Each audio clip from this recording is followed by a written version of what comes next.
Hey everyone, you're listening to the official podcast of 4playernetwork.com. Check us out at that address for everything you need to know about our community, monthly giveaways, and nightly live streams. You can even support us on Patreon at patreon.com/4player.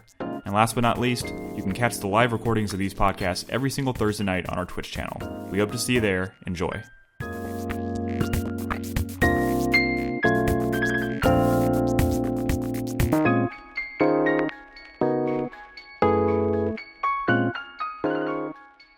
Hey everyone, welcome to 4Player Podcast, episode 742. It is January 12th, 2023. This is our first podcast, or first regular podcast anyways, of the year. My name is Nick Henderson, and I am joined tonight by Brad Simons. What up? Nolan Hedstrom. Hey, how's it going, everybody? Christopher Guthridge. Oh, hello. Hello. And Chris Davis. Hello, hello.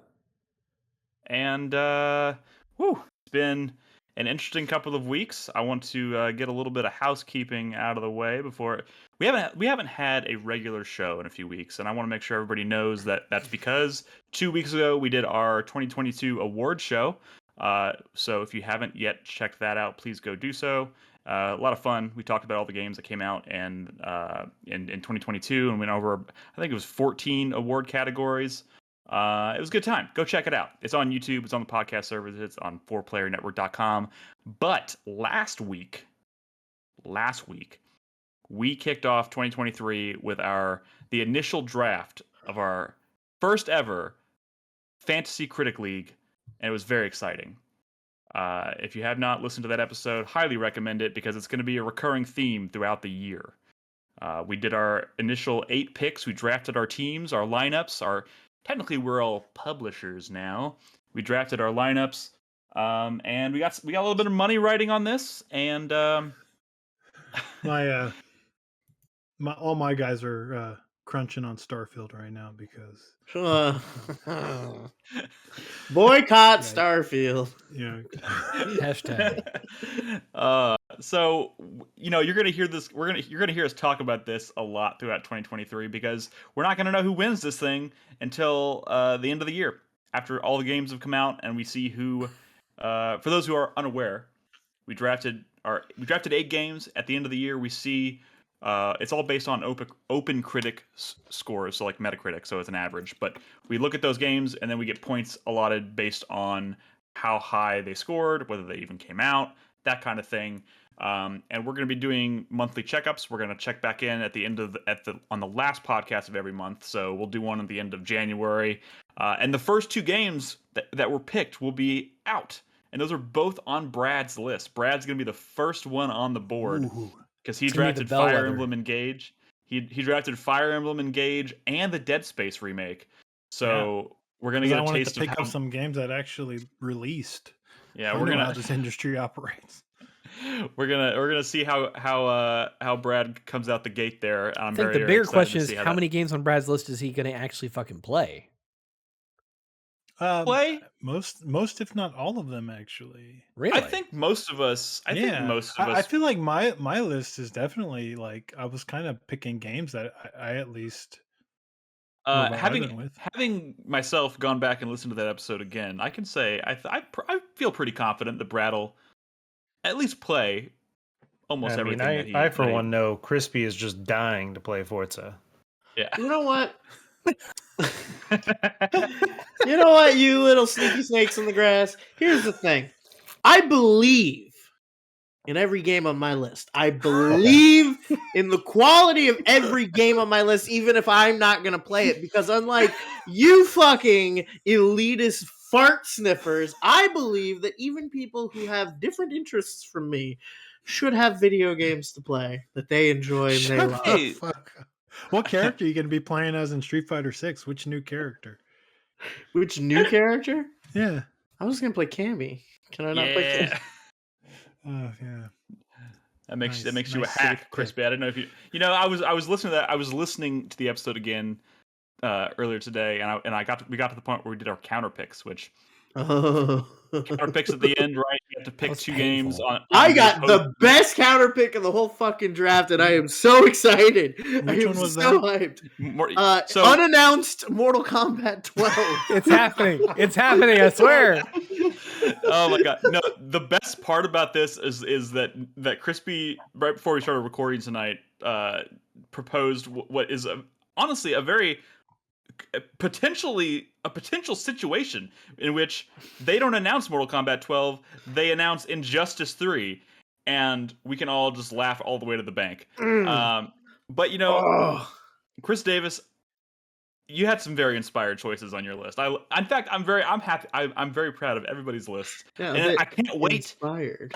I can't, Wait, I why can't- were his choices inspired? dude? He did Sea of Star. I mean, it was just he picked Viewfinder? some- Viewfinder, Sea of Stars. He's got some Viewfinder good is stuff one that on there. actually looks cool. Yeah.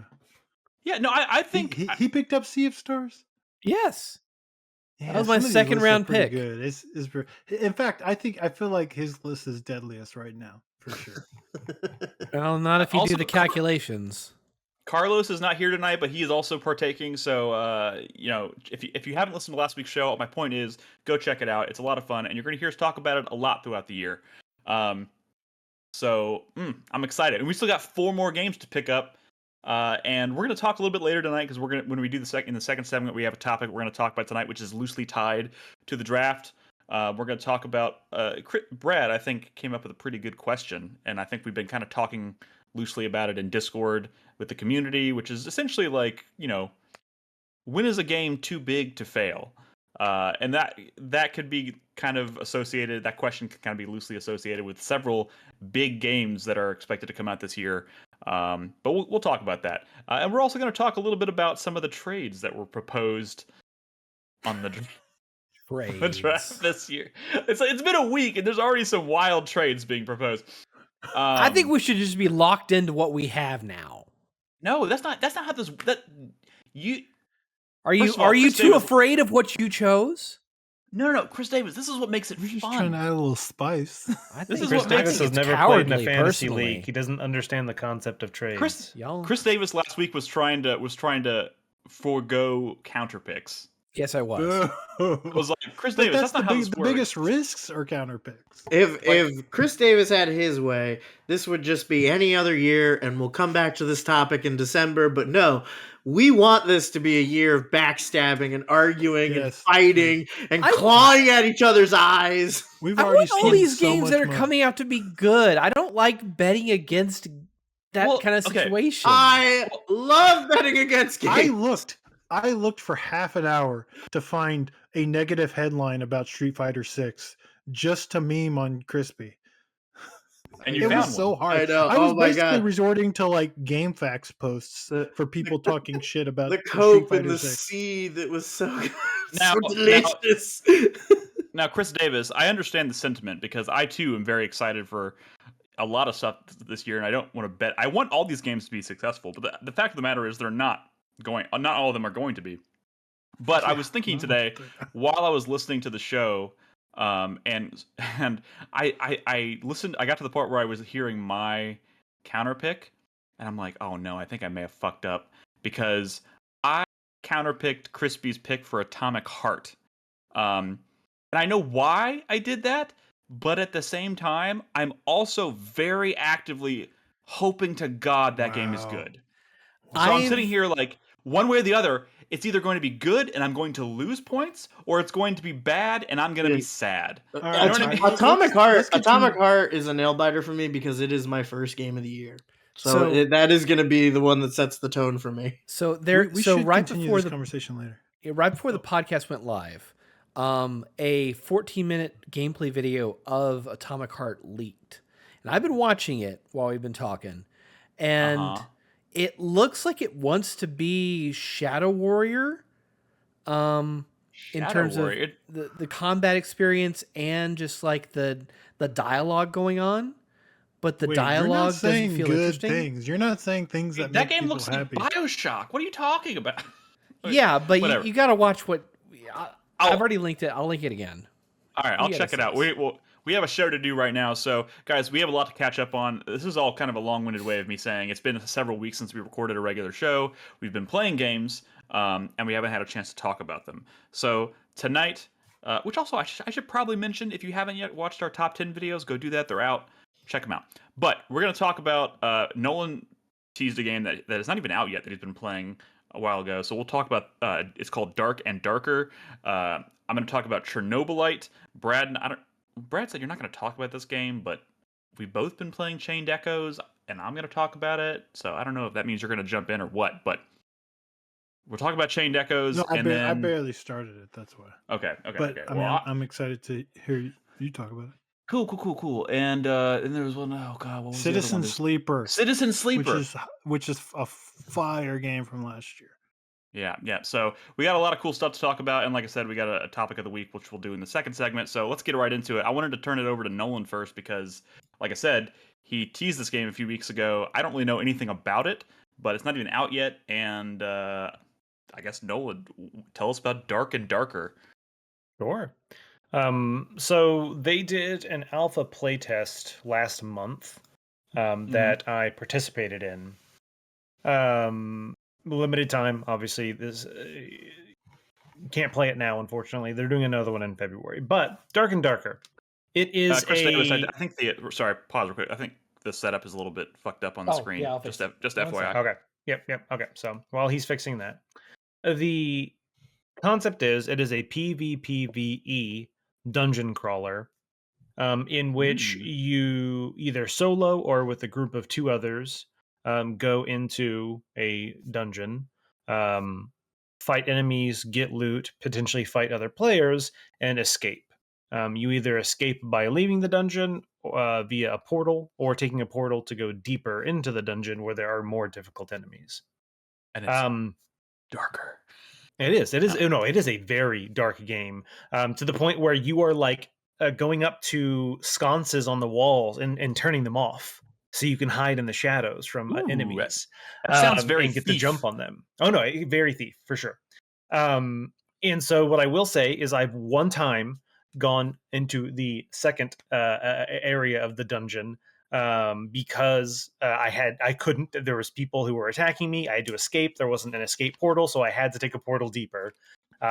Thankfully, it was me and one other person, and we were able to barely scrap our way to find another exit portal. We happened to find one pretty quick because in that area, enemies kill you fast. And what I will also say is I think in all the footage and all the time I played it, I don't think I'm in the starting area of the game. I think what I heard was this is actually even the second layer that you're starting in this playtest. So this isn't the first one, but that also meant it was very difficult. I died a lot when I was playing this. And so one thing I'll note is in the footage, if you're watching this live, I'm playing solo.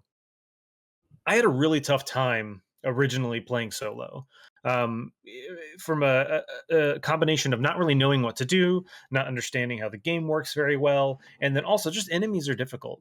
When you play with other people, it makes the game much more enjoyable. And at first, I was kind of trying to find random people; it wasn't really working. Thankfully, the game has a really active Discord server, in which they even were like apologizing because they didn't realize how popular it was going to be, and their Discord server was like overflowing with people trying to get games with each other.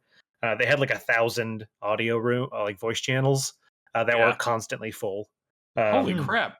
Yeah, no, and so but thankfully I was able to find out every single person I played with was super nice. We kind of jumped into the audio channel, then like teamed up with each other and ran through the dungeons. It's so much better when you're with someone else, but it's definitely doable solo.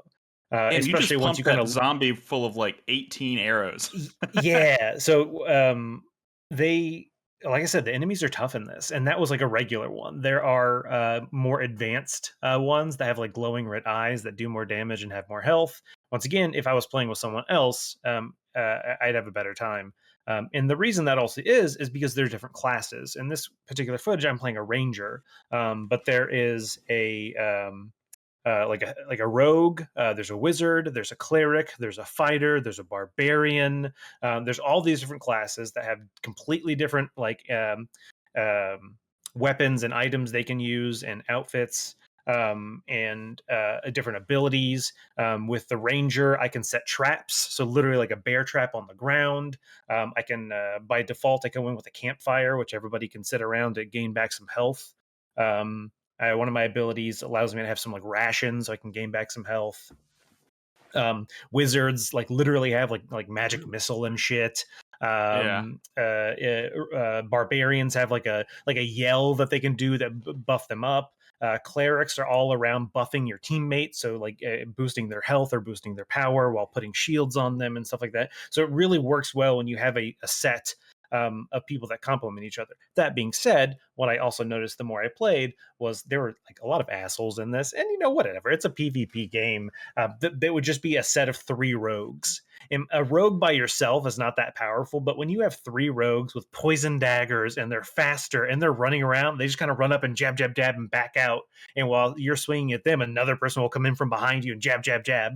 One of the rogue's abilities is the ability to just turn invisible for a few seconds. Man, And so they'll turn invisible, some people run by only care about winning. It's like Oh, that's for Like sure. playing for Elden sure. Ring, all with those with turds invading. Oh yeah, turds. okay. So if you're watching the footage, I ran into this one guy and I gave him like put my hands up in the air, like I'm not going to attack you, I'm not going to attack you, and he did the same. And then the universal thing in this game is crouch a bunch, and that means you're cool. And so then me and this guy just without any kind of local Teabagging. audio, because there's no local audio in this game.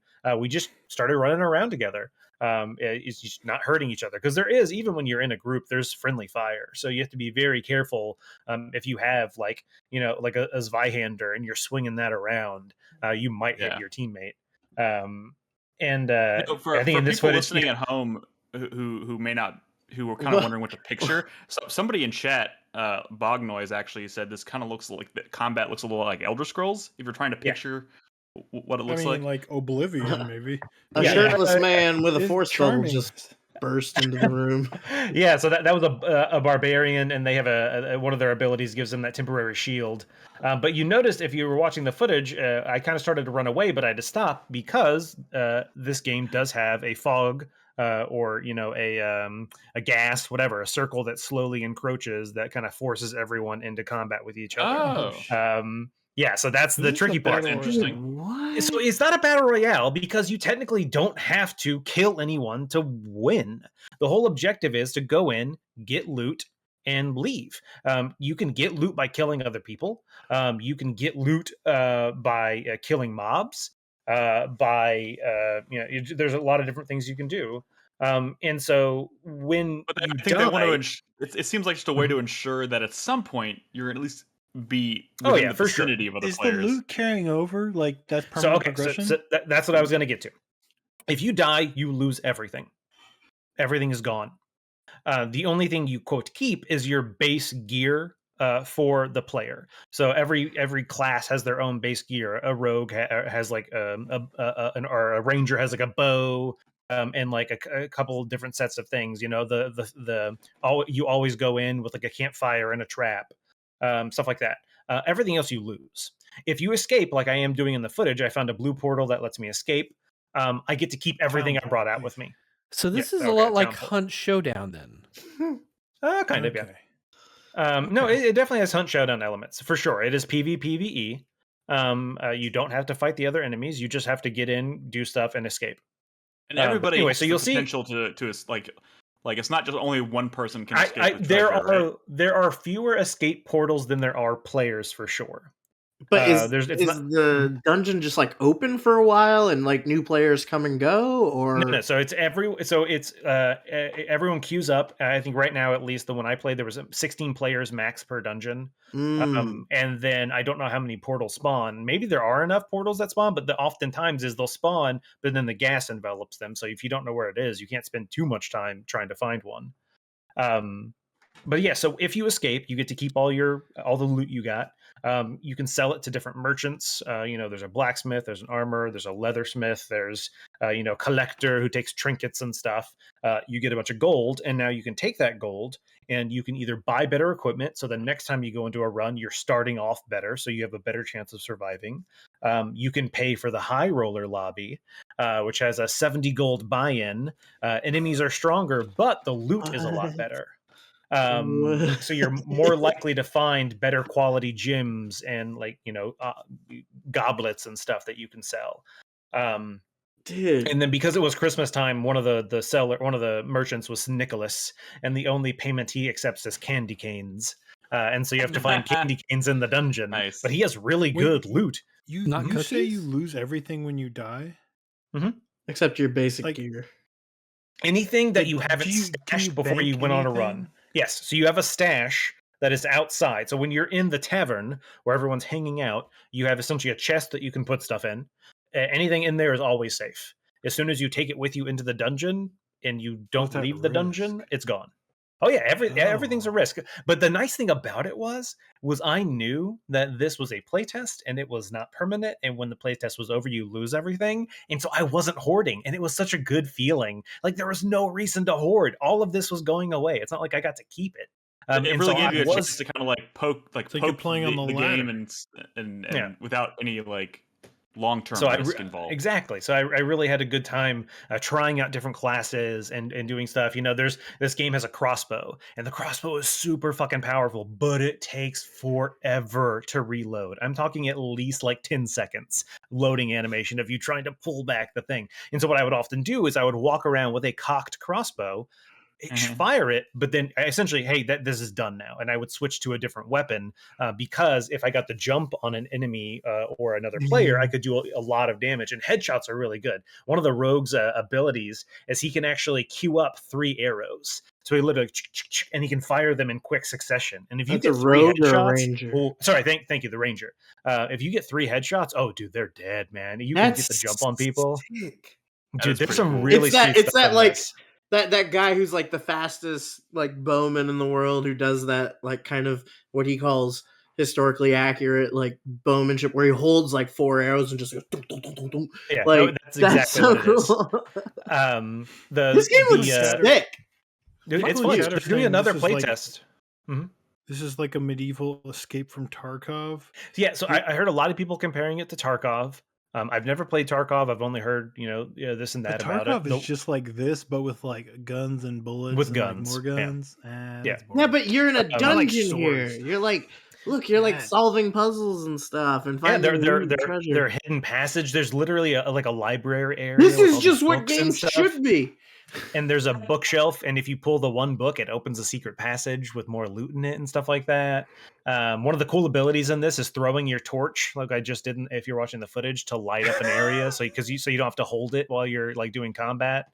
I mean, it's Why funny don't that they you come say into that the little because it secret also passage? They're too tall. it's They're so, dumb. They're too like- dumb to crouch. What's up, Brad? this is just proof that games don't need to be like these stupid bloated like Nope. things that they are, because like this thing looks like fucking Oblivion, and you just said one of the coolest things is throwing a torch, and you know what, you're fucking right. I don't remember if it was in the footage so far, but there are definitely mimics. There are chests that are mimics. Those are never fun. A lot of different enemy classes that I haven't even talked about. But if they weren't there, you'd be like, "Where are the mimics?" Oh yeah, so you definitely, like Dark Souls, get in the habit of running around, and before you try to open a chest, you swing your sword at it there's one. to see if it comes to life. Yeah, so I found one. You could just call this multiplayer Kingsfield, and I'd believe you. Yeah, for sure. This looks cool. But yeah, so in all the time I play, like I said, they're doing another playtest. I think end of February. It's going to be free again, so it's definitely worth checking out. Is just this like for coming free. out this year, or is this? I don't know if they have a release date yet. I think they might be targeting this year, but I don't know if that's official yet. This is like technically alpha right now. But I think the reason they have to do these playtests is because it is primarily an online game, and so you really do need to get the online component of it down. Yeah, is this the kind of thing that would make for a good, like, if we were to play it like a on a stream, like for a sure. co-op night? I guess the only limitation is it's 3-person max. That's the only limitation. But the other thing, and I just remembered because I talked about the whole player element of it.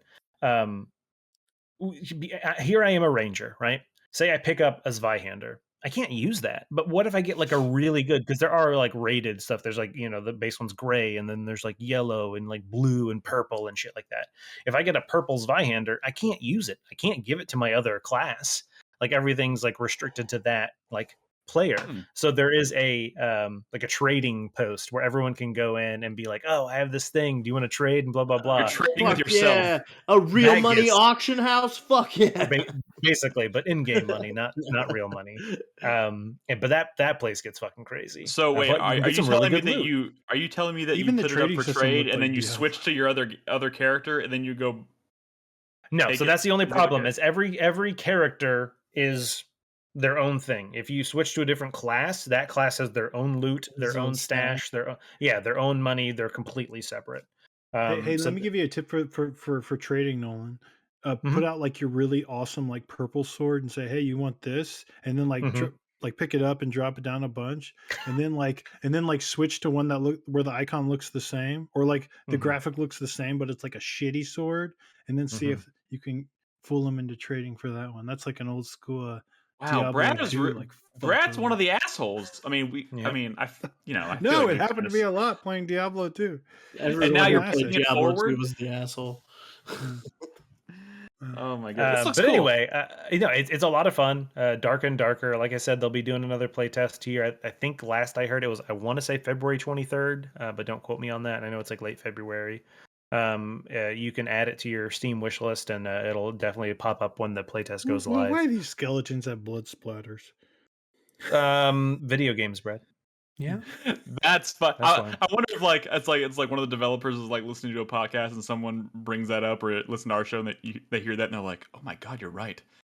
Why did we give the skeletons blood? That is bizarre.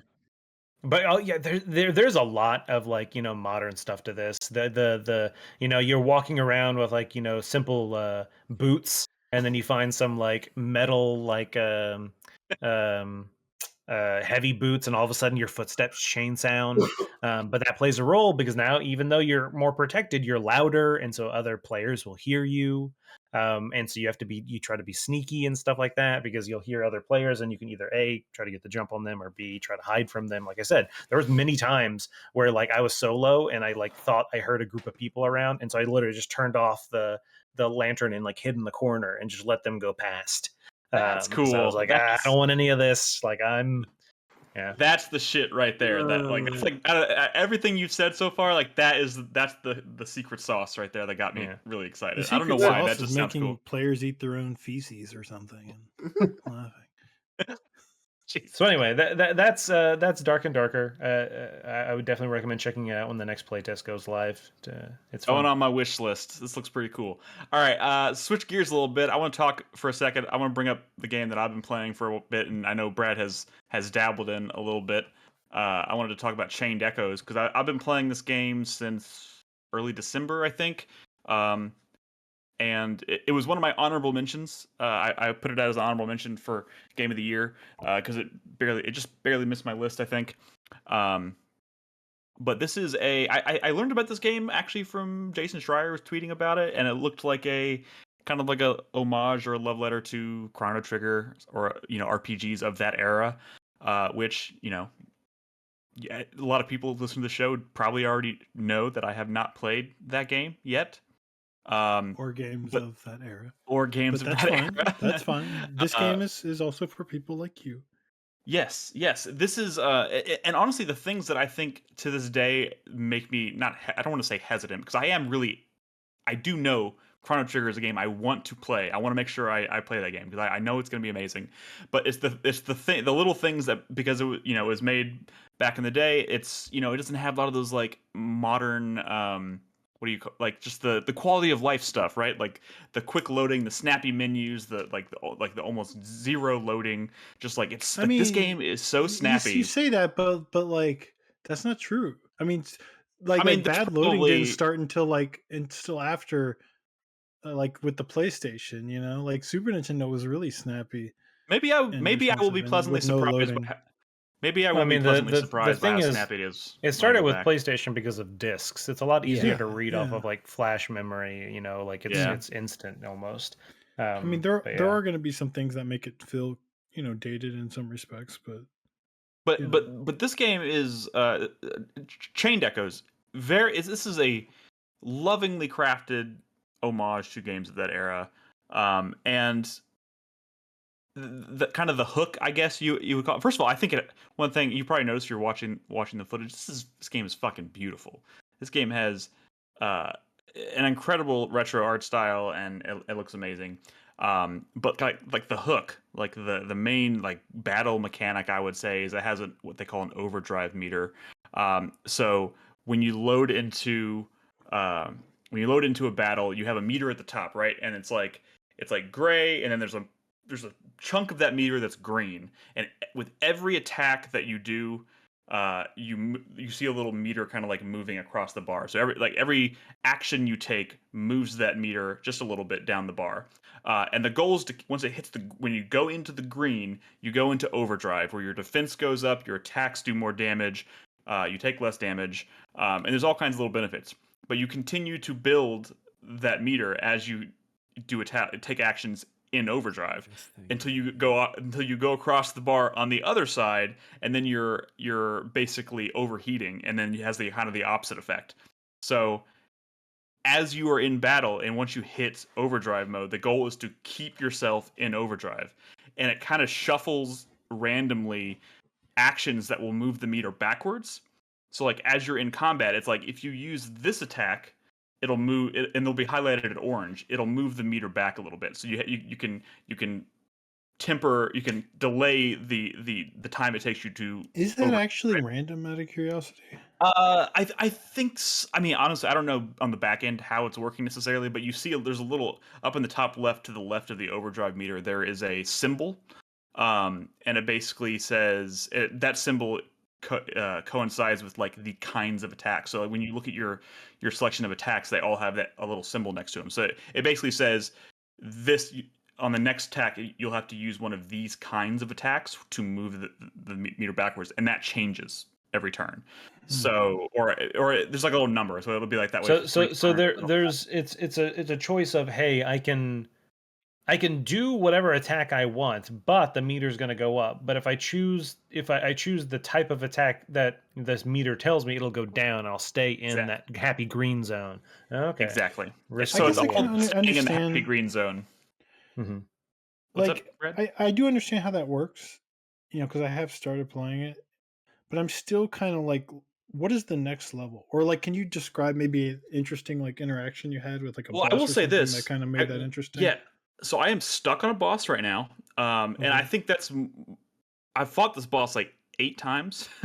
And I know this is really just a matter of because there's another element to the combat called class emblems. So your characters don't have classes really, but as you go around the world, you find these statues, and if you find sacred water and then you pour the water on these statues, you'll get a class emblem. And so like so far I've found like a cleric and a warrior emblem, and you can assign that to a random character. When you assign that to a random character, it boosts a whole bunch of stats associated with that class and gives you exclusive abilities that are tied to that emblem.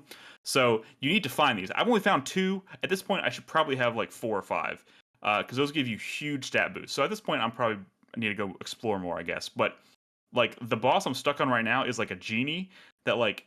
So when the genie first loads, he's red. So if you do, he's like fire, right? So he'll do fire attacks. But if you hit him with his weakness, so if you hit him with water, he will change status. So he'll suddenly become like a water genie, and then he'll start throwing water attacks at you. So every time you hit him with an element that he's weak against, he changes to that element. So it's all about trying to either use that to your advantage or trying to avoid using attacks that'll make him switch. The problem is when he uses if he's using fire attacks, all of his fire attacks lower your resistance to fire, lower your resistance to fire, so fire does more damage. So it's like, do I want to keep switching elements, or do I want to use a different strategy and just focus on like purely physical? But like if you're going the route of wanting to change his element, like it obviously means you're going to want to pick attacks that are that specific element. But if you're about to go out of your overdrive mode, and that is not the ability or the action you would need to take to stay within overdrive, you might be having to choose between, do I want to risk overheating, or do I want to stick with my strategy and keep trying to weaken this boss or have him change elements? So there's a lot of situations like that where it because of like the way the bosses or the enemies are designed, you're having to like really make hard decisions about whether you want to stay in overdrive or not. Also, sometimes you can use an ability that'll move the meter backwards and take you out of overdrive, and if you do that right before an enemy attacks you, you can like severely you can take a lot more damage because all of a sudden you don't have that added protection. So you really sometimes you can be in overdrive and be too cocky and then accidentally use an attack that moves you out of overdrive and then you get fucked. So I guess it forces you into situations where you just sort of have to like, okay, well, this plan's not going to work. I need to adapt to the situation, like figure out another solution. And Yeah. because that element changes each turn, I guess, as far as whether it's Yes. going to And affect the that's the meter thing where in a positive way or negative way, you don't really yeah, know. and that's the thing I'm not I really like sure of that. it sounds random. It seems like it's random because every time I play it, like I replay a boss, it never goes the same way twice, really. But there's also a lot of decisions to be made just about like the kind because you can like you can craft gems and then those gems give you stat boosts and you can assign those you can like add them to embed them on weapons and armor and then you can upgrade the armor then you can use skill points to level up all your different Hmm. passive abilities and stuff and just like there's so many things and like sometimes I There's a get lot of chew there.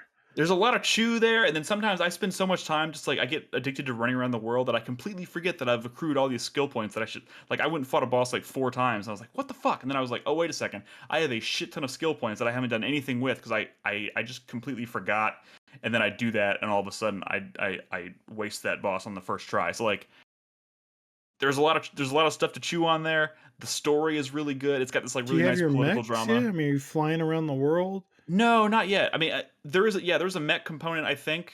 I mean, I know You there's a at the think? begin. You don't Well, even know? That's a huge dude, part of How far are you? I'm like 17 hours in. I think. Oh no, the mechs are like a huge part of this game. I It's like a mean, whole other battle system, and like you fly around I've the been world. waiting. I've been waiting for the mechs. The mechs haven't come yet. I mean, there's a story element with mechs. At the very beginning, they show mechs, but I I haven't. mean, I hate I this don't game's have any very yet. Ava. I mean, Eh. this game isn't just like referencing like Chrono Trigger. It's like a whole smorgasbord of like things Oh, people love from dude, the 90s. Dude, also, you know the what do they call it in Final Fantasy 12? The grid, License the board. board, the license board. I mean, it's not the Yeah, same thing as the license board, but as you do, when you every time you go into an area, every area has its own like we'll just call it a license board, right? It's this big checkerboard, right? And every single box in the checkerboard is like in this area, if you do this item, if you do this action, like kill this many of this kind of enemy or find this secret or whatever, it checks off that box and highlights it yellow, right? And you can claim rewards for doing all those activities but the more you Hmm. chain them together the more rewards you get so it becomes like suddenly every time you go into an area it's like oh shit I want to fill out the checkerboard in this area and you get just like distracted for you could get distracted for hours just running around areas trying to fill out the checkerboard. Sounds um like there's a lot of really cool systems. it's a cool it's a good looking game with a lot of cool ideas, a lot of cool systems at play, and it plays like a dream on the Steam Deck. So I'm hooked on this game. I've played it pretty much every day since I This got it. plays like a dream on the Switch. Plays like the dream on your Yeah, graphing calculator, I'm sure, Nick. I mean, it's like a fucking pixel. It's like a, you know, I mean, it's I nice know. looking, but of course It it is plays like a very. dream on your fucking Steam Deck, Nick. I know, Sorry. but yeah, Chained Echoes, very cool. I do highly recommend it. And I have every intention of finishing this. I know. Have I you was been like playing Brad. it much lately, though? Yeah, I was playing it today and yesterday. I mean, Okay. I I thought you said you were in the teen hours like 2 weeks ago. no. But I mean, I did. I'll talk about this later. But I Oh, you've been veered playing off and some other started playing shit. something in my backlog. So I have been playing other shit. But yes, I'm definitely Okay. intending on finishing this game. I do still want to see you finish this game, Nick. I have every intention, Brad, because now I know if I don't Remember finish the it, you're never curse. gonna. Never forget the curse. You're never gonna. Yeah. No, you need to remember the curse. The curse apparently is if I don't finish this one AAA game that I'm excited for in 2020. No. The curse was since you decided to just, throw it on your honorable mentions after 12 hours because you didn't think it would stack up to the crazy release schedule of 2023. Couldn't possibly be as good as one of those games. Real You quick, basically cursed just one of your no. hotly anticipated AAA titles coming out in 2023. I chose Hogwarts, but it could also be Alan Wake too. I'm looking at this from a different angle, and all I was saying, not saying this couldn't live up to the hype, but I'm just saying I feel uncomfortable going into 2023 thinking to myself that I'm already having to like save a spot on my list for this game because there's so Oh, many this is things. why There's you're so cursed, many Nick. That's things. not how you're supposed to think about video games. That's how I think about video games, Brad. I'm sorry. That's gross. Okay, Hey man, you're cursed. You're cursed. I'm cursed. You've You know made what? Hogwarts Legacy bad for everyone. Why does it have to be Hogwarts? It could be a. I It's mean, got to be a maybe hotly anticipated AAA game coming out in 2023. there's a Pick lot one. of those though. There's a lot. We'll You pick know what? one because one of them is Honestly, going to be bad now. Final Fantasy. No. So I was about to say Wait, Final what are Fantasy you about to say? 16. Finish that sentence. I was about to say Final Fantasy 16, then I remember that I drafted that, so maybe that's a bad idea. All right. Anyways, Yeah. moving on. Brad, why don't you tell Me. us about Citizen Sleeper? Yeah. This game looks pretty Yeah. cool. It's a game. It's funny. It's a game I started like briefly earlier in the year in 2022, I should say, because it came out on Game Pass, right? And I had my Steam Yeah. Deck. I was like, oh, this will be perfect. It's like a fucking game I could play before bed. By the way, I have trailers for my footage because I had issues capturing footage. But um, the problem with this game is, well, we've talked a little bit about it, right? The way I was Not playing. much. No, I not don't. this game. We talked about the Oh. situation of playing Game Pass games on a Steam Deck, which you Oh yeah, totally yeah, yeah. can through xCloud, right? But the problem is when you suspend a Steam Deck, Mm. it kills xCloud, right? So like for a normal person who doesn't have to stop every 2 seconds because there's kids, it's fine, right? But when you have to like constantly suspend your fucking Steam Deck, xCloud doesn't work. So I was like, I can't play this, even though I was really enjoying it. But when the winter sale rolled around, I saw this was on sale. I'm like, fuck it, I'm just gonna buy it for Steam so I can install it directly to my Steam Deck. And ever since then, I've been like really hooked on this game, and it's really cool. It is a very narrative driven, like almost like a visual novel sort of game on the surface, right? You look at these trailers or whatever, and you see a lot of words, and you're like, oh, it's a reading game, and it is. But I will say that this is not a game where you're just the story is coming at you and you read it as it comes at you. This is a game where you're kind of driving it because your interaction with the game is um, like every day. Or okay, I guess I should set that up a little bit because it is a cyberpunk setting, and you do play a cool character who decided to sell a copy of their brain to some like corporation. And they basically emulated it and threw it in a robot, and basically, is forcing it to do like crazy labor out in some like horrible part of space, right? And and it's you though basically whose mind is emulated now and is basically forced, is it, and you're an indentured servant to like some corporation, and you decide fuck this, and you are basically on the run from this corporation, and you've escaped to like some Wait, do like you space decide this, or station. does your whatever you It want is to just call a it, copy of, I mean, I the know it's. copy decides I'm this? saying the sleeper. The copy Yeah. decides this. You play Okay. as this emulated person, who's escaped on the run from this corporation, and you escape to this like um, this derelict or this kind of falling apart space station, and like the day to day is just trying to survive, right? You have a hunger meter, you have a health meter, and you have to make like choices just to keep yourself alive and keep the story going. And the way you interact with the world is by each morning you wake up, you roll dice, and the amount of dice you Hmm. roll is based on like your current health, right? And these dice, depending on what you are, these dice are like how you interact with all the different like places around the space station, right? Like if you want to try to gain a little money, you're going to maybe have to like go like work a job, right? But like your success at that job for that day is based on what a dice roll, and that and or not even a dice roll. Well, you're literally choosing like, oh, I could choose my 6 dice and like be really successful at this task and like earn a little bit of money, right? But if I don't have a 6 dice left, all I have is like a 2 dice. Like the chance of you being successful at that task is a lot lower, right? So like a 6 would be 100%. And like where you're going to get a handful of money, and there's going to be no negative, right? But if all you have is a 3, you have like only a 25% chance of a good outcome and a 25% chance of like a really bad outcome, right? So you kind of got to like choose how you want to play this dice, because what was supposed to be a way just for you to gain money could end up actually, causing damage to your health or causing damage to your energy, which is kind of, restored through like, consuming food or through other methods. And Interesting. it is an RPG. Like you are like putting skill points in to make things like to enhance dice rolls, like, um because there's certain types of like interactions. Like I kind of chose like the hacker character, and that makes me really good with like interface style like dice rolls. It gives me like a +1 to that. Or actually, what it does is when I'm hacking, like I have to like when you're hacking specifically, you have to play like a specific type of dice, but it gives you another option. Like you could do a 2 or a 3 now because you're kind of like Oh, I just you have a noticed +1 to your interface. on like the title card where it says Citizen Sleeper underneath it has that line and it has little like dot symbols. I was like, those are the dice. Those are the dice. Those are the dice. That's I the guess dice. I mean, they don't look like normal dice. They're cool Yeah. cyberpunk dice or They're whatever. But yeah, cyberpunk those are the dice.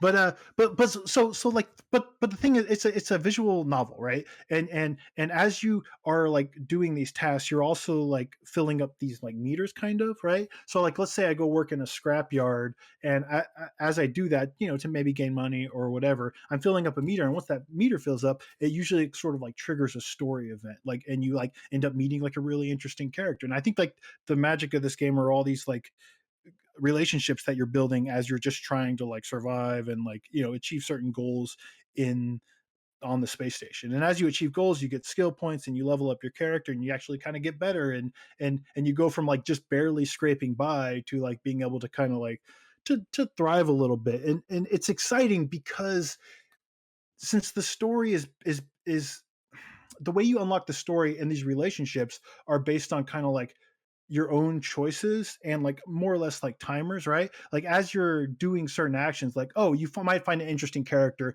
who wants you to like help work on her ship, right? Which is a character I found. She seemed really cool, and through like the writing and stuff, and I was like, all right, I'm gonna help her work on her ship because she's a stranded mercenary and her partner like stole the ship mind or whatever, and she needs to, it's like she's stranded or whatever. So you're helping her work on this space station to further that relationship because the character's interesting. But like you're kind of doing that instead of like doing other things, like spinning the dice to like eat, or spinning the dice to like further other relationships. But you become invested in these stories and these It's not the characters and these same storylines. thing, but it sounds a little like Persona in terms of like you're making a choice Yeah, on a day that it you is could have kind of spent like doing that, something else. but like these things start happening in this world, and like because everything is so like you're kind of like steering when and what happens, and then shit just kind of happens, and storylines start, how do I say this, narrative Legos, if you will, Ken Levine likes, right?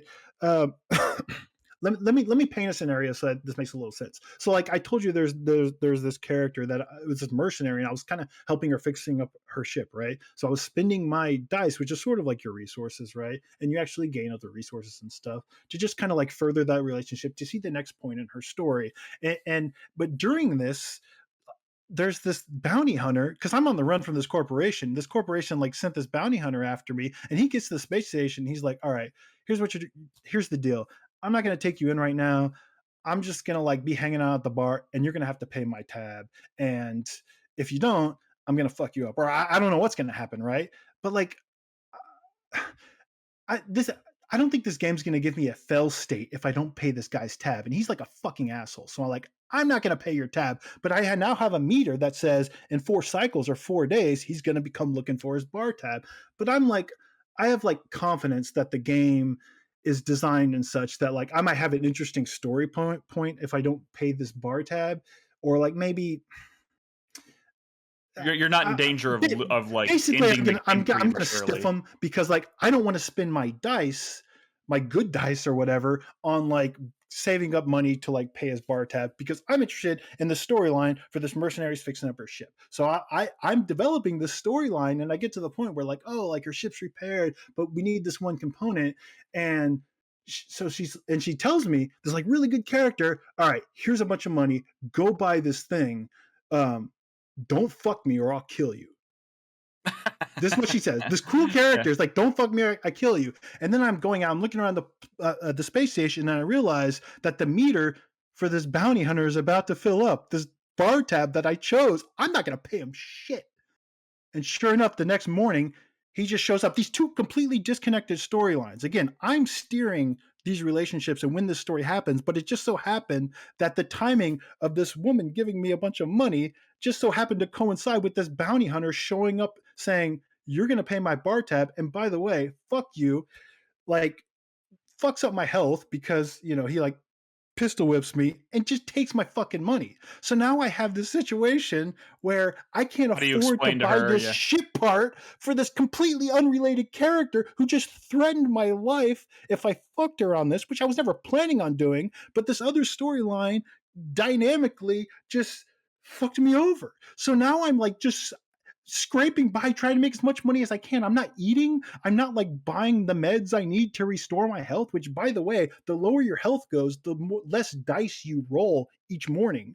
So I just have like a couple of dice to and I'm just because I'm just trying to like survive and make the money back to further this other storyline just because this other storyline dynamically fucked me over because you're worrying about things like your own personal resources and your own, things you need to eat and stuff. And it's just a really cool way to That construct a story.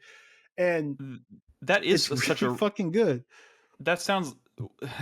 What's interesting about this game, because I've kind of had my eye on it too, but every time, like, I'm like, for instance, you got this trailer, right? I'm watching this trailer, you're describing this, I'm hearing what you're talking about, and it sounds awesome. I'm looking at this trailer, and I think I think this game has a very distinct, very cool looking visual style to it, but it's The also music is so kind of good. The over. sounds. It's also kind of overwhelming, for just like when you're watching a trailer, right? Trying to convey what you just conveyed in your story. I don't think that aspect of the game really comes across in the trailers. I didn't even know it was this kind of game. Really, I mean, It I knew it was happens kind of story dynamically. focused. That's the brilliance, right? No, no, Like that is when you brilliant. put a lot of like pressure on the player to just like have the basic elements to even survive. Like when I'm giving these characters my resources to further the storyline, it is sort of like making it harder for me to live. But I care more about these relationships. So then when Right. something else happens that puts strain on all of that, like shit just goes haywire. And like Yeah. that happens completely dynamically. It's super cool. I triggered this other storyline where it's just like, okay, they're not letting like a flotilla of refugees just showed up and like the fucking shitty police or whatever are not letting them in. And like I run into these two characters who are like, we have an idea and we're going to get these fucking people in. And they're like, we're going to need a bunch of scrap. We're going to need a bunch of like food and like you're going to need to like sabotage this and do all these things to make this thing happen. And like, I'm like, okay, cool. I can figure all that out. And then halfway through this, one character or says like, okay, this shit doesn't look like it's coming together, but I'm going to go no matter what. So you have this many days to like contribute as much to this plan as you fucking can. And there's all these meters there. Or I'm just gonna go. So now it's like I'm on a timer to like do whatever I can, and like as I'm spending all my money, all my resources, all my time, all my dice to try to make this mission successful, I know I'm not gonna make it. Like I know I'm not.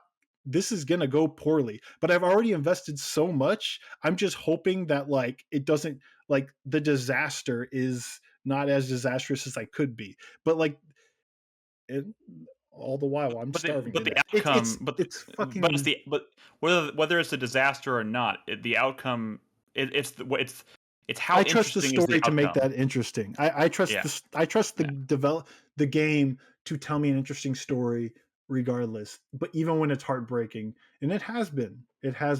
Like this is This incredibly well written game with incredible characters, and like it's not as much of a just sit there and read it game as you think. This is a game about and choices, tough that's what I was trying to choices. get at, is like the trailer.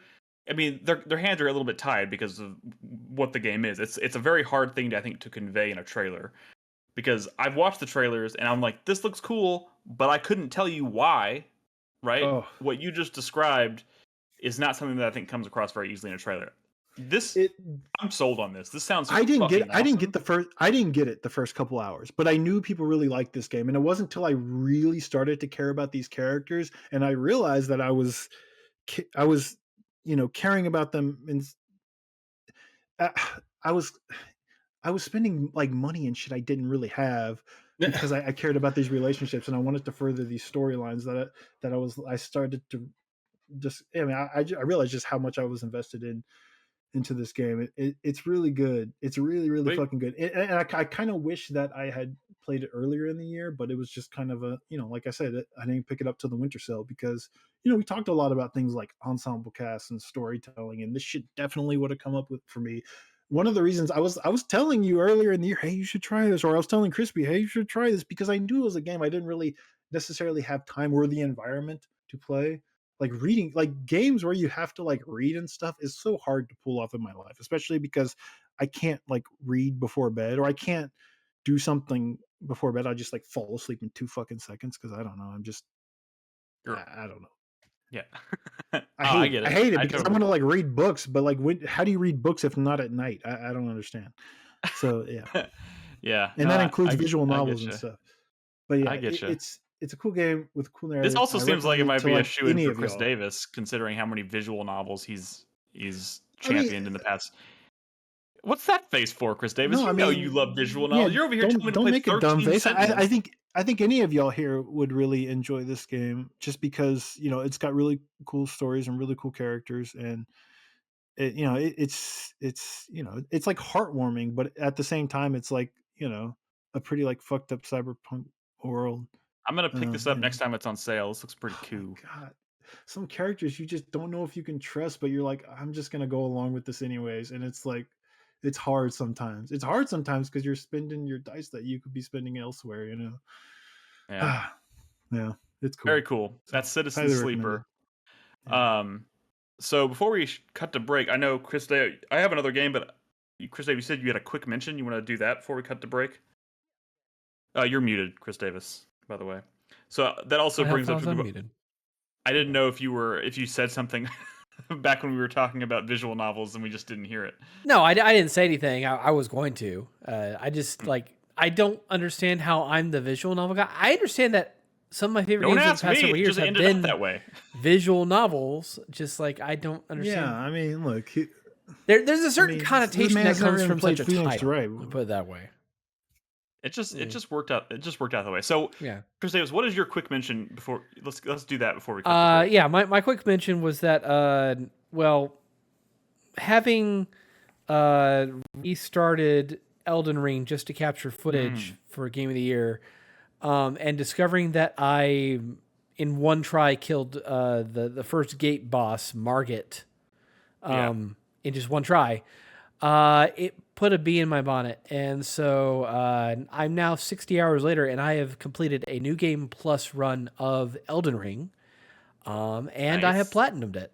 So Congratulations. Was it just as magical the second time around? Well, is it ever as magical the second time around? I don't know. That's a fair question. I think it's Only Bloodborne. better because I have all my tools and I'm experienced at the game now, and so you don't have that same sense of like this is new and unexplored and what yeah, the fuck awe is and wonder this? is gone. But like the thrill of beating these impossible bosses that took me sometimes dozens of tries in just one try is so satisfying.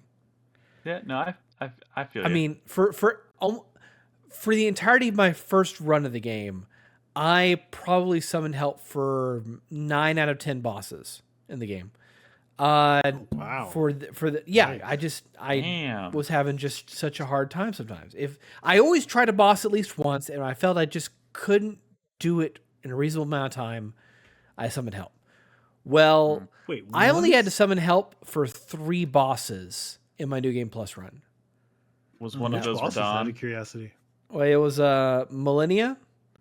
It was Radon. the Godskin duo. And it Radon's was not one of the harder bosses after that patch. no. Oh. Okay. No. Fair enough. The Godskin Fair duo is just as bad as they were. And Millennia is still fucking pain in the ass. I tried her a dozen times before I finally started summoning help. And then the last one was just the final bosses. Gotcha. Astal, I remember was gonna summoning. guess, damn it. I remember summoning help for the fire giant on my first time around, and then we run in there, and then the fire Fuck giant the just fire giant. and then the fire giant just stepped on my AI on my friend, and he was gone almost instantly. And I was Alexander? like, this is gonna be fun. The I feel giant like was the fire fine. giant is like half the reason like people are like, yeah, your back party game's not that good, just because they got their ass beat by the fire giant over and over. Yeah, Fucking that's fair. shitty boss. That's fair. Okay. So with that, I do have one more game to talk about, but I'll bring it up when we get back from our break, and then we'll do our topic of the week, and we'll wrap up with the 4-player minute. So if you're watching us live, don't go anywhere. We'll be back after this quick break.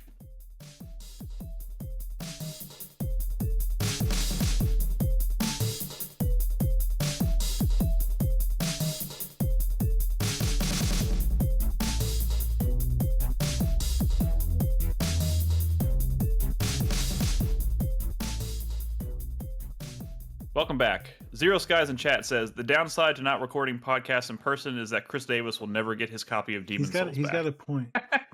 He's got a point. Son of a bitch. Chris Davis doesn't even want it back. He'd rather have the power of memes over me. I want it back. How hard is it for you to understand this? Just give me my game it's back. not hard to I'm not asking understand. for much. Just I explained. Ooh! If Chris Davis wins the draft or the told y'all, league this year, no, that should not. I should not automatically get that. I told y'all. Never once did this motherfucker send me like a heartfelt DM, just like, by the way, I'm serious. Could I have it back? That's all. He's been memeing in public on me.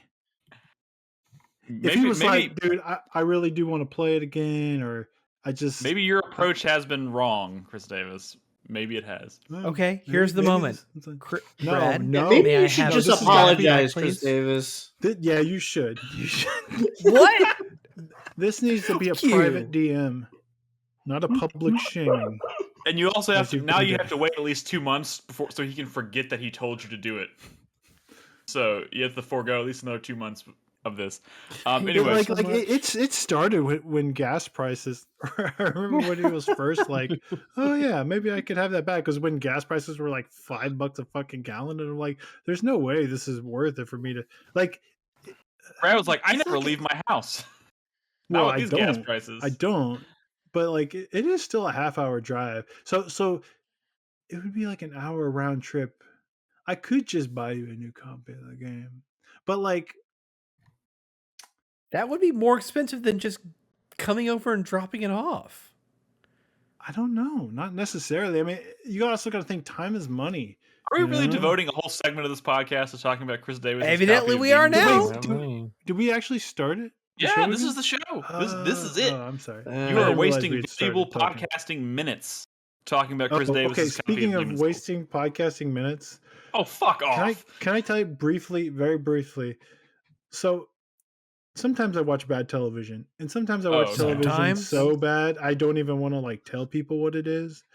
But so I'm not going to tell you the awful show that I was watching, but it led me down a rabbit hole because I was watching this show. And it was, like a reality show kind of thing, but like supposed to be real.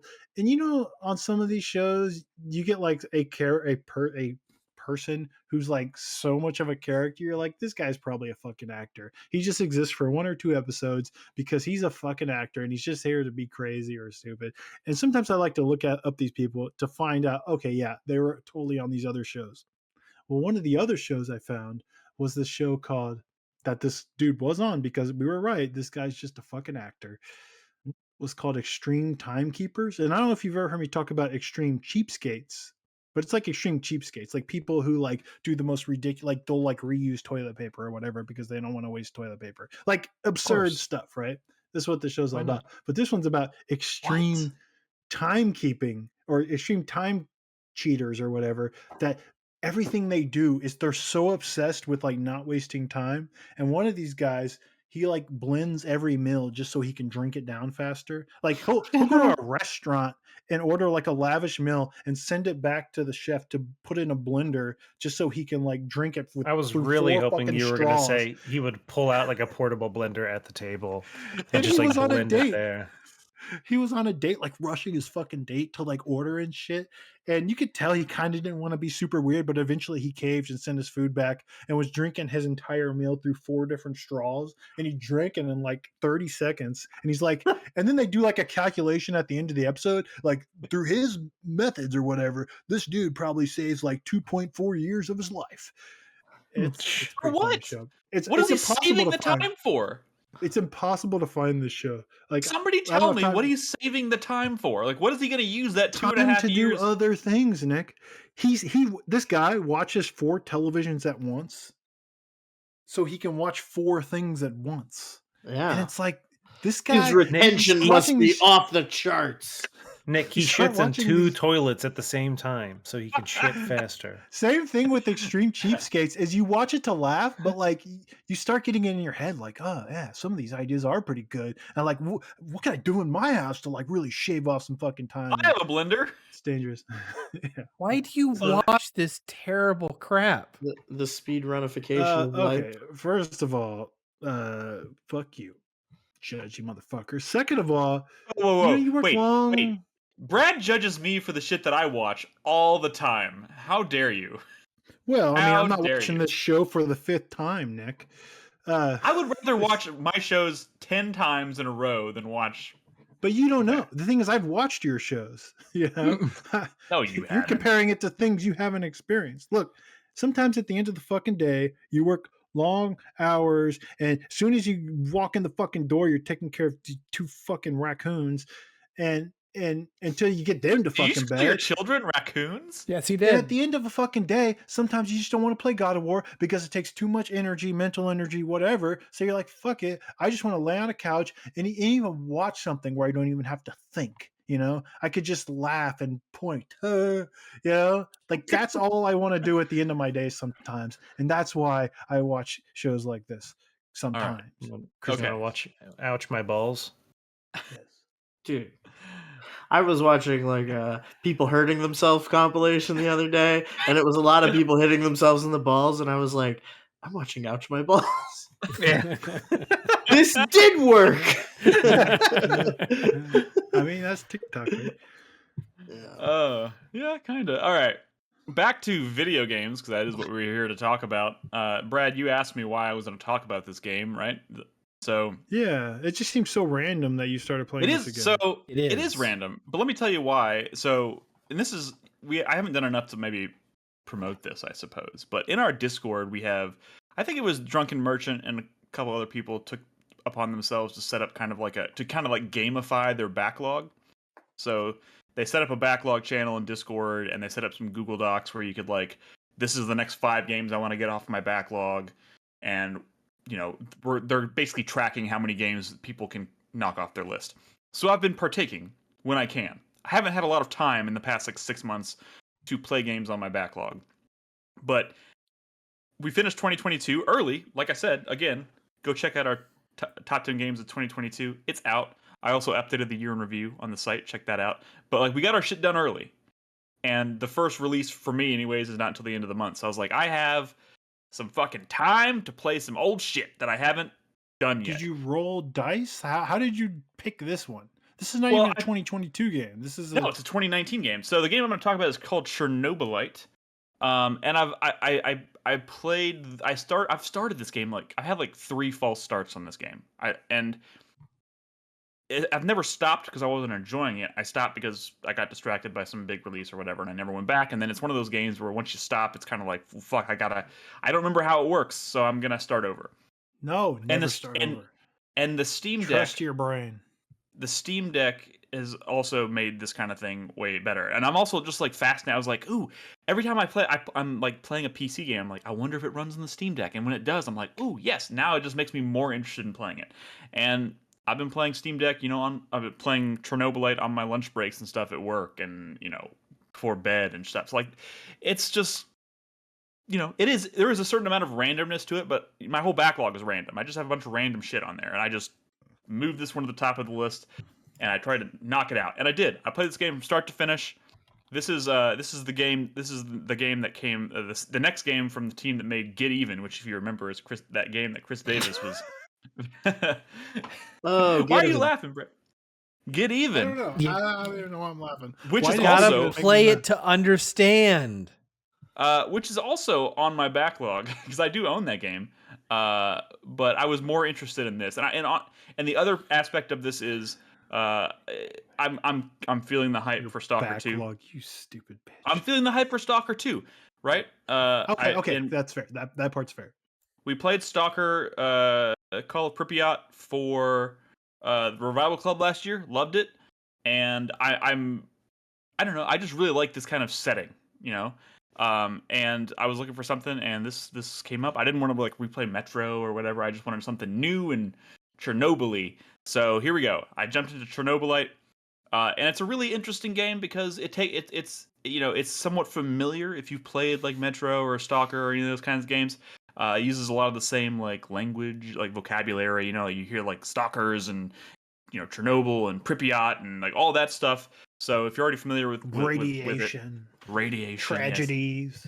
But what makes it interesting, and this is what I think is a really unique approach to this genre, if you will, is that it has a survival element to it and a base building element to it. So the game is organized into days, and every day, so you go out into the world, you pick. There's like 7 or 8 different like zones or levels. So every day you commit to going out into one of these zones to do a mission that kind of progresses the story. You play this character, this scientist who lost his fiance just before the Chernobyl incident, and he finds out or he hears that something related to what happened to her might be the answers to what happened to her might still be around Chernobyl. So he ventures back and he's trying to find out what happened to her.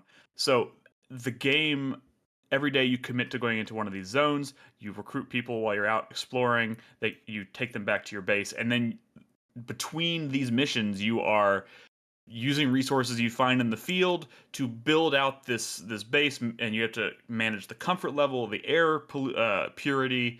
You have to build generators and things to create power.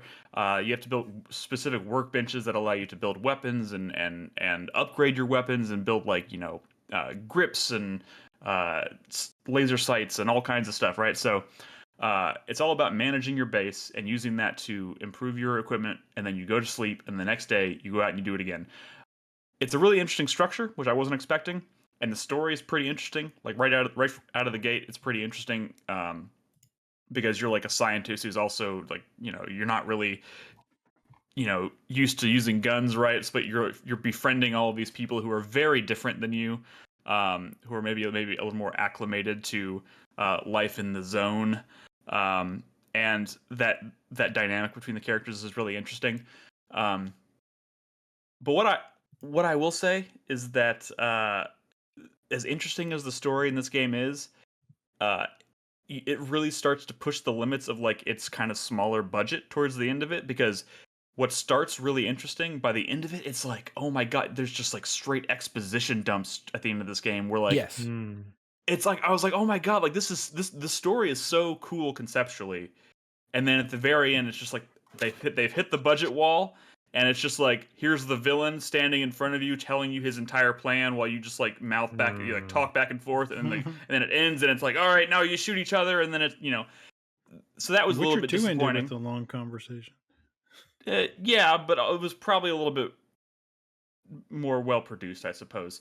And like I said, like that kind of thing doesn't really rear its head until the very end, so that's kind of a bummer. But like there are genuinely interesting mysteries happening in this game, and there's this mysterious stalker that's like that kind of, if you spend too much time in a zone, the weather will start to change, and as soon as the storm rolls in, this like stalker will come out of this portal and like chase you through the level.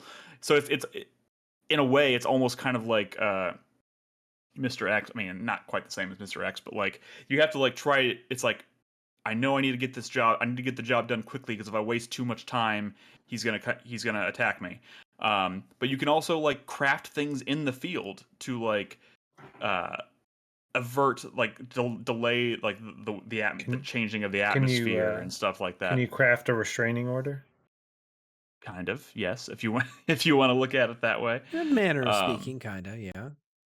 But it is you're Brad. You're right. It is random. I did play this game very randomly, but you know what? I also knocked this game off my backlog. I played it for 24, 25 hours. Wow. It's pretty What good. about Bayonetta 3? Is that on your backlog now? It is actually on my backlog. Now that No, it it's got a not. good It's not a patch. back. What? When does something become a backlog versus a game I just have right next to me? uh, well, I think you're splitting hairs here at this point. Well, am Um, I? yeah. I mean, because like if I own Bayonetta 3 and I have an Yeah. intention of playing it, but I didn't play it when it came out, and it's just sitting there waiting for me, I would say that's my backlog. It's also not Oh, it's not Nick. 2022 anymore, so Bayonetta 3 is No, backlog. you're not supposed to think that way, Nick. The Brad's fucking telling turned me January 1st, and you're all of a sudden these games are backlogged now. Brad's telling me spending a lot of time telling me how I should be thinking tonight.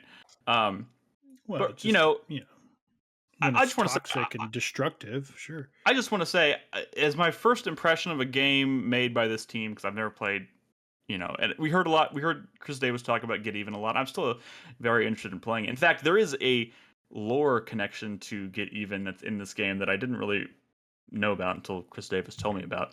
But Kind of blew my mind when I found out what it was. Yeah. it's kind of.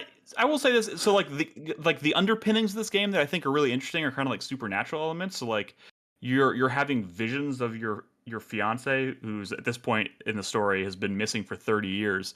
So you'll be like walking around the zone, and this like woman in a red dress is just kind of standing there talking to you and stuff. And then you wake up in the morning, and she's like in your room telling you stuff. And I don't know. It's just it has this cool vibe. It has this cool atmosphere. I mean, I think all these games do. I think that's why I gravitate towards Metro and Stalker and whatnot. Why this game I think vibes with me. I just love the setting. I love the atmosphere and everything. And it did. I think it really ended up scratching that itch that I'm feeling for Stalker 2. So I do recommend it. But yeah, Chernobylite, pretty good. I kind of get. I was not expecting kind of the level of I want to say craftsmanship. It just there's a lot of neat ideas at play in this game that I wasn't expecting. I thought it was going to be kind of more straightforward shooter, but like the story is pretty intricate. The depth of like the base building is pretty fun and intricate, and you can get really creative with setting up your base, and I don't know. It's cool. It has a lot more depth to it than I was expecting, and it scratched that itch. So I do. This was actually a Kickstarter game, by the way. This was. Yeah, it was kickstarted So back in 2019, I believe. Well, 2019 is when or maybe that's just when it. Maybe that's when it was in early access. Was it early access game too, or just I don't know? It was early access for a while. Because this game came out, or at least according to the Steam, it launched in 2019. So, but I don't know if that was early access or 1.0. But anyways, that's all I want to say about it. I think it's pretty cool. It has some cool atmosphere and some survival elements and base building and stuff. So if you like that kind of stuff, check it out. You can I feel am the more budget interested in it. You can definitely feel it, but like I said, a lot of that stuff doesn't really creep up until or at least become bothersome until like the very end. But I get it now. The studio has ideas. They have some neat ideas. Yeah. Like just to give you a little bit of spoilers, is what the kind of drive of this game is that you eventually want to get back into the Chernobyl power plant. So there's this whole meta mission build up. Yeah, I didn't really mention that. That really feels kind of like Mass Effect 2, where you're building up your team, building up your resources, and planning out your mission that you're going to go on at the very end of the game. I didn't mention that. It's like you're also on top of building your base, you're having to make a lot of decisions to manage your friend's approval rating of you, because ideally you want to try and get to the end of the game where you have all your teammates, and then you go into the power plant and they can help you bypass certain things or they call it the heist. So you're trying to do this heist at the end, and the decisions are very tough, and a lot of them like will improve your standing with one character at the detriment to another, and that stuff can get really tricky. And then and when you actually go to pull off the heist, I was really surprised by like you have to make some really tough decisions on that heist, and sometimes you make a decision and all of a sudden, boom, you've lost a character you've been talking to and befriending the entire game, and I was like, fuck, that sucks. But I was like, I guess I'm just gonna roll with it because I guess that's the interesting choice, and I do really like it when games do that. So yeah, this game definitely has those kinds of elements as well. But anyways, I do want to use this as an opportunity to say if you are interested in trying to tackle more games on your backlog, I do recommend go check out the channel and Discord. It's fun. It's just a nice little way to kind of gamify tackling some of those games. In fact, I moved straight from this into another game that's on my backlog, Wait, what is which it? I'm going to talk about next week. The Forest. I started playing The Forest. Does anybody here have interest in playing The Forest? Because it is co-op. Selling I've It's- them, I always think. kind of wanted to play this. It's a survival game. It's a survival game. Think Valheim, I guess, where your plane crashes on a deserted island or landmass or whatever. I don't know if it's an island necessarily, but you crash out in the wilderness, and you're trying to survive and build, a base of operations and whatnot, and find your son because your son has been kidnapped by a tribe of cannibals living on the island. So it's like Valheim meets The Descent. yes, it is Valheim meets The Descent, and it's crazy cool. I started it the other day, but I think I'm gonna restart it. Because what's dumb is it's co-op, but at the beginning of the game it tells you to start single player or multiplayer. So I picked single player, but I didn't know that if you pick single player, you were committed to playing the entire game single player. I should have picked multiplayer so that people could drop in and drop out. So I'm probably gonna end up restarting this game, but it's pretty cool. It's just it takes a long time to build structures and you have to go out Time and to give it a chop try. trees down. So like I would think it would be nice to have at least very early on to have some Yeah. buddies to, I to mean- do this with. But at night it's terrifying. I'm not that interested in playing The Forest mainly because Sons of the Forest comes out next month. So like Yeah, I mean that's the other reason I'm interested in playing this game. But I'll talk about it next week. I was mainly bringing it up right now because, man, I know Nolan's into these kinds of games, but it also has like that horror element because when it gets I dark at think night, it's on it gets PlayStation dark. Plus. It gets dark Mhm. as fuck. I think this and was a PlayStation Plus game at some point. yeah, I think it was too. I'm playing it on PC. But Oh fuck! I have this. Just on Steam. you have it, Chris? I you wanna have play it. The last You time I wanna played play this was June 12th, 2014. I have it too. Oh yes, this is I perfect, think I might have it. dude. I've This never game played this it, game though. is. I haven't played is this game cool. in 9 years. Okay, let me tell you. Just a really quick story. I clipped this out. I put it on TikTok and stuff because I thought it was just great. Because like, I have like preconceived notions about like what this game is gonna be, right? So I'm like, I crash. It's during the day. So I'm like, okay, I know there's cannibals in this island. Duh.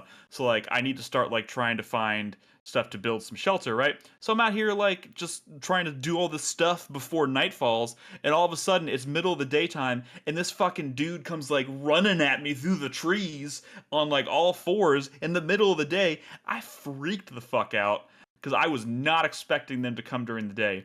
Was it Mark I Zuckerberg? have it, and apparently I played an hour and a half of it at some point. Dude, we should. This would be a good stream game. This would be fun. Or maybe like DTF. Carlos came over and played an hour and a half Down of to it or Forest. something. Anyways, I'll talk about that later. I would love to do a stream.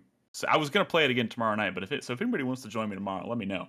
But anyways, now I want to switch gears. Like I said, we have a topic we wanted to talk about tonight, and this came up because of our draft picks from last week. And since we did our draft picks last week, there's been a few trades proposed. Do you? I think it started as a joke trade. Yeah, because I forgot who did Carlos initiate the initial trade with. He was trying to get somebody Brad. to trade. Oh yeah, Brad. Which game? Oh, he was which game did he trying to want? trade Baldur's Gate 3, which was my pick, for Exo Primal, which was my counter pick or somebody's counter pick, obviously. Because why did he pick that? Which I don't even think you can trade a counter pick. I think you're stuck with that. But Right. I mean, of course, I didn't do. Oh, You didn't and plus take it. $1, I think. Exo Primal plus $1. I didn't take him up on that. That's probably good. But like one of the reasons I'm really excited about this is because like I'm thinking about like imagine the room when we're watching some show or something and they announce Mortal Kombat 12. Everybody will lose their mind. It'll be exciting. And then imagine when Exo Primal comes out and it's getting like 90s. Everyone's like, "What the Look, it's fuck?" not Like, enough it's not enough for them to announce Mortal Kombat 12. It has to come out before the end of It's December. true. That is true. But see, I there's a believe it. certain I believe it could. there If they is a announce certain it in the part next of it, few months, though. I believe it could absolutely hit this year. There is a certain Come part on, of it, though. Injustice 3. But If it why would gets they just do announced- Why another do you Mortal hate me Kombat so game? Why much? would they do another Mortal Kombat game? Their last two games were Mortal I mean, Kombat okay, games, but though. we all agree that like he put Mortal Kombat 12 unannounced. So if it's anything other than Mortal Kombat 12, that doesn't count. Well, wait. Wait, Wait a second. a Mortal Kombat It's a little game rude. counts.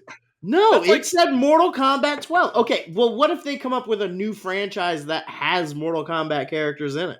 No. That it's doesn't gotta count. be, it's got to be the next Mortal Kombat. But Mortal Kombat 12, I mean, Mortal Kombat, the numbering system is based on every major release of Mortal Kombat. Like Sure. it even takes into account like those 3D ones that came out after the Shaolin monks, for example. No, not Shaolin Monks. No, I'm no, talking about, like, no. Armageddon and stuff. Deception and Deception and Deadly Alliance. Armageddon, and Those yeah. like Yeah. those count as towards the numerical. So if it's a Mortal Kombat game that's a fighting game, it counts. That'll be the 12th Mortal Kombat. But like so Well. the point is, if they announce Mortal Kombat 12 and it's like Mortal Kombat with like subtitle, right? It still counts because it is a Mortal Kombat Yes. Yeah, game. I'd say But- crossover doesn't count because the DC one didn't count towards their Right. count. Right. Yeah. I They have can't a announce tweet- Mortal Kombat. They can't announce Mortal Kombat versus DC 2 and then have you get away with Yeah. that's not the same thing. Yeah. I have a tweet from Ed Boon on December 10th saying that the release window is 2023.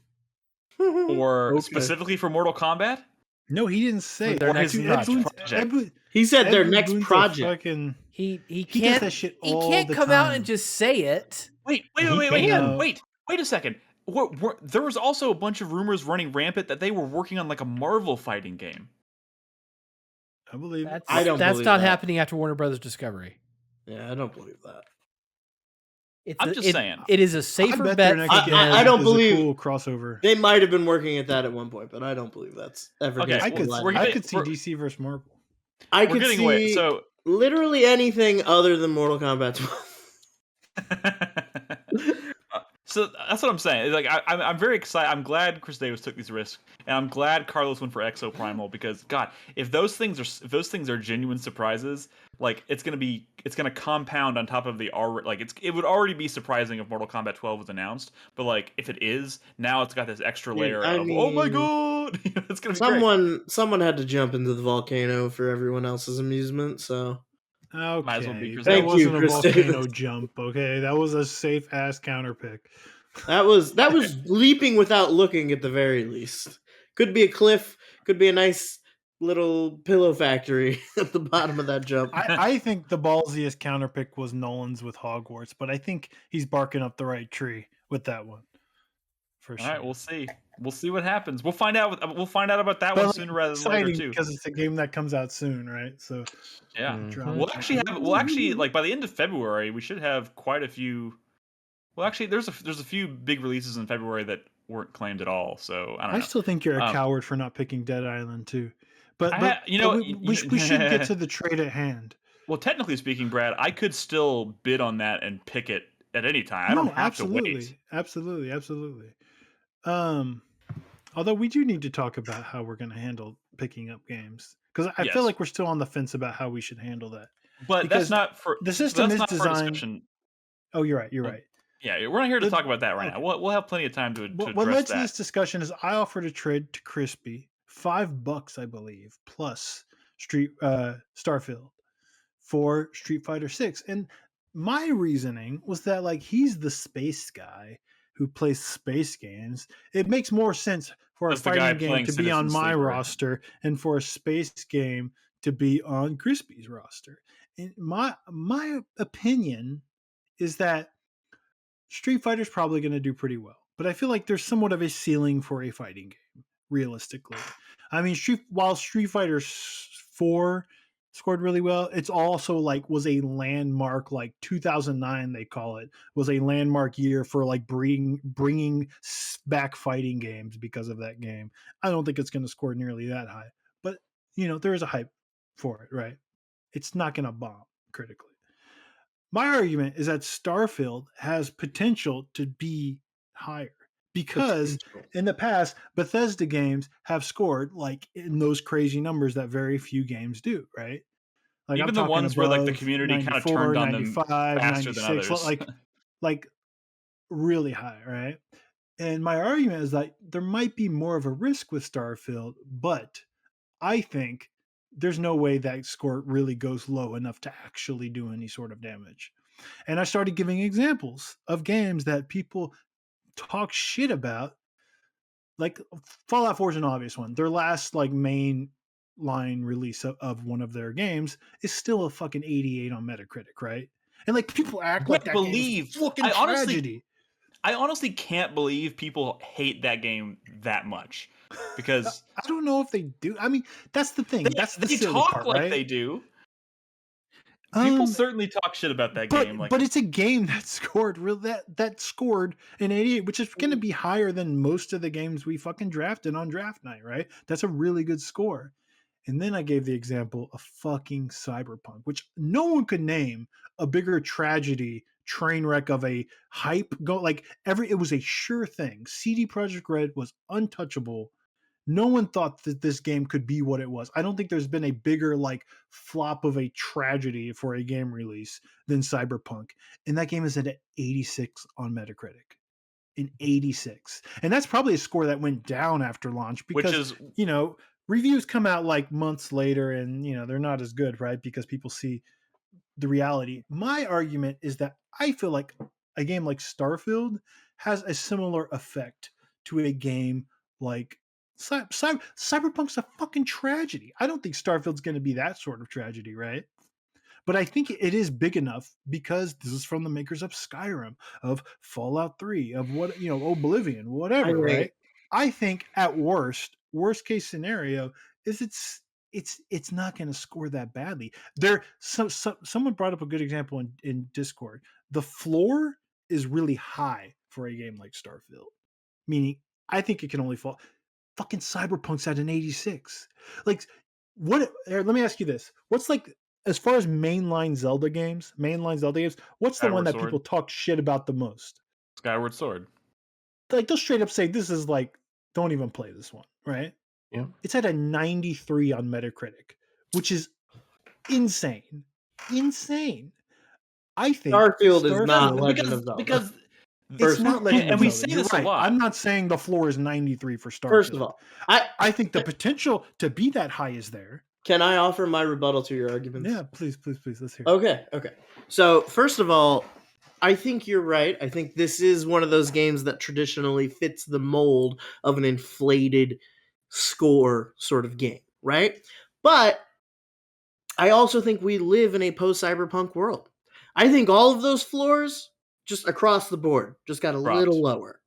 Like, I think they all just got a little lower because people do not want to get that hyped again for something that is going to disappoint them that much. I think that is going to be bouncing around in people's heads. I think that Bethesda's track record post Fallout New Vegas or Fallout 4 even is going to be bouncing around in people's heads.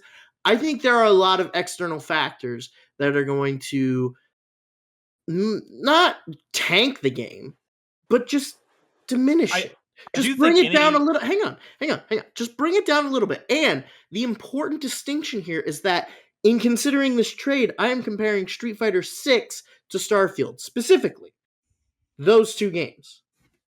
One of them is like a granddaddy fucking established franchise of video gaming. Has been around about as long as any of us, right? Yeah. And one of them's Starfield. Okay. So what I'm saying is people may like Bethesda, but people don't have nostalgia for Starfield. They don't have anything that's going to be. It might be different. If it was Elder Scrolls 6, it might be different. If it was Fallout 5, it might be different. But it's not. People have nostalgia. Here's how I know you're wrong. But not everybody who is a big fan of Elder Scrolls is necessarily running out to play every single other thing that has Bethesda's name on it. There are a lot of people who play Elder Scrolls who, like, that's the one game they play. And they don't care if it's a space game because they don't give a shit about space because they want to do the dragon game. You know what I mean? Look, all I'm saying is that Starfield, doesn't have any of the good baggage, and maybe does have some of the bad baggage. And I don't need Starfield to fucking tank. I don't need it to tank. I just need it to do worse than Street Fighter. And I think it's very possible that it might. But hold on, Crispy. First of all, my counter to that is you can say that Elder Scrolls fans don't care about Starfield, but like, did Witcher fans really care about Cyberpunk? No, but that game still sold like fucking crazy because they trusted the developer. Right, and I because feel like Cyberpunk hadn't happened to them yet. True. We had our also, share I just of want to add Cyberpunk. because I think Crispy's like, onto here's the something. thing. You were just talking about how it was this like monumental, like incomparable disappointment to everybody. If it really is that, then I think there's some ripples that are going to come out from that we're still feeling. Remember the point system. Every point above 90 is 2 points. Okay? Prince of the Universe brings up a good point. If you agree with me, why did you even propose the trade? Or if you don't agree with me, why did you even propose the trade to begin with? I'm just saying, I think we both make good arguments, and that's why I think it's a fair trade. But you're right. I mean, obviously, what does anybody get out of the trade? We're trying to win this thing, right? But at the end of the day, trade was proposed and it was declined. You're rolling the dice a little bit. I am rolling the dice a little bit. I absolutely acknowledge that. And I know that you're rolling the dice a little bit too. And I just think that circumstances are going to favor me just a little bit more than they're going to favor you. But okay, but just remember, a 90 is 20 points, and 95 is 30 points. I'm starting to realize that this may have been a mistake because I completely forgot about Brad's history with debate, and I was like, this is like perfect for someone who has this podcast. Well, yeah, no, but you were you were on the debate team, right, in college? This is like. I'm just saying, look, like devoid of the context of the trade, if somebody was like, you have to take Starfield for your draft, I would feel pretty good about that. I would not mind having Starfield on my roster. But if you're asking me to trade Street Fighter 6 for Starfield, it's close enough that I'm just going to go with my gut and say Brad wants this, so I don't want him to have it. Okay. Why did you just say that? Well, I also think there is a numbers-based argument to be made there too. Also, just a really quick point, because I do think Crispy is onto something when he's talking about critics and reviews for Cyberpunk, specifically in the ripple effects of that, because you talked about the floor lowering, right? I also think, and it only takes one or two of those big outlets to put out a review that's just like, actually, guys, this game sucks, to really like fucking kind of like drive that knife in there. I haven't even got Here's a wrinkle you may not be thinking of. This is an Xbox exclusive. Brad, I've been trying to get this out. Let me get the fucking point out. I've been trying to say this for 5 minutes. Let the man talk.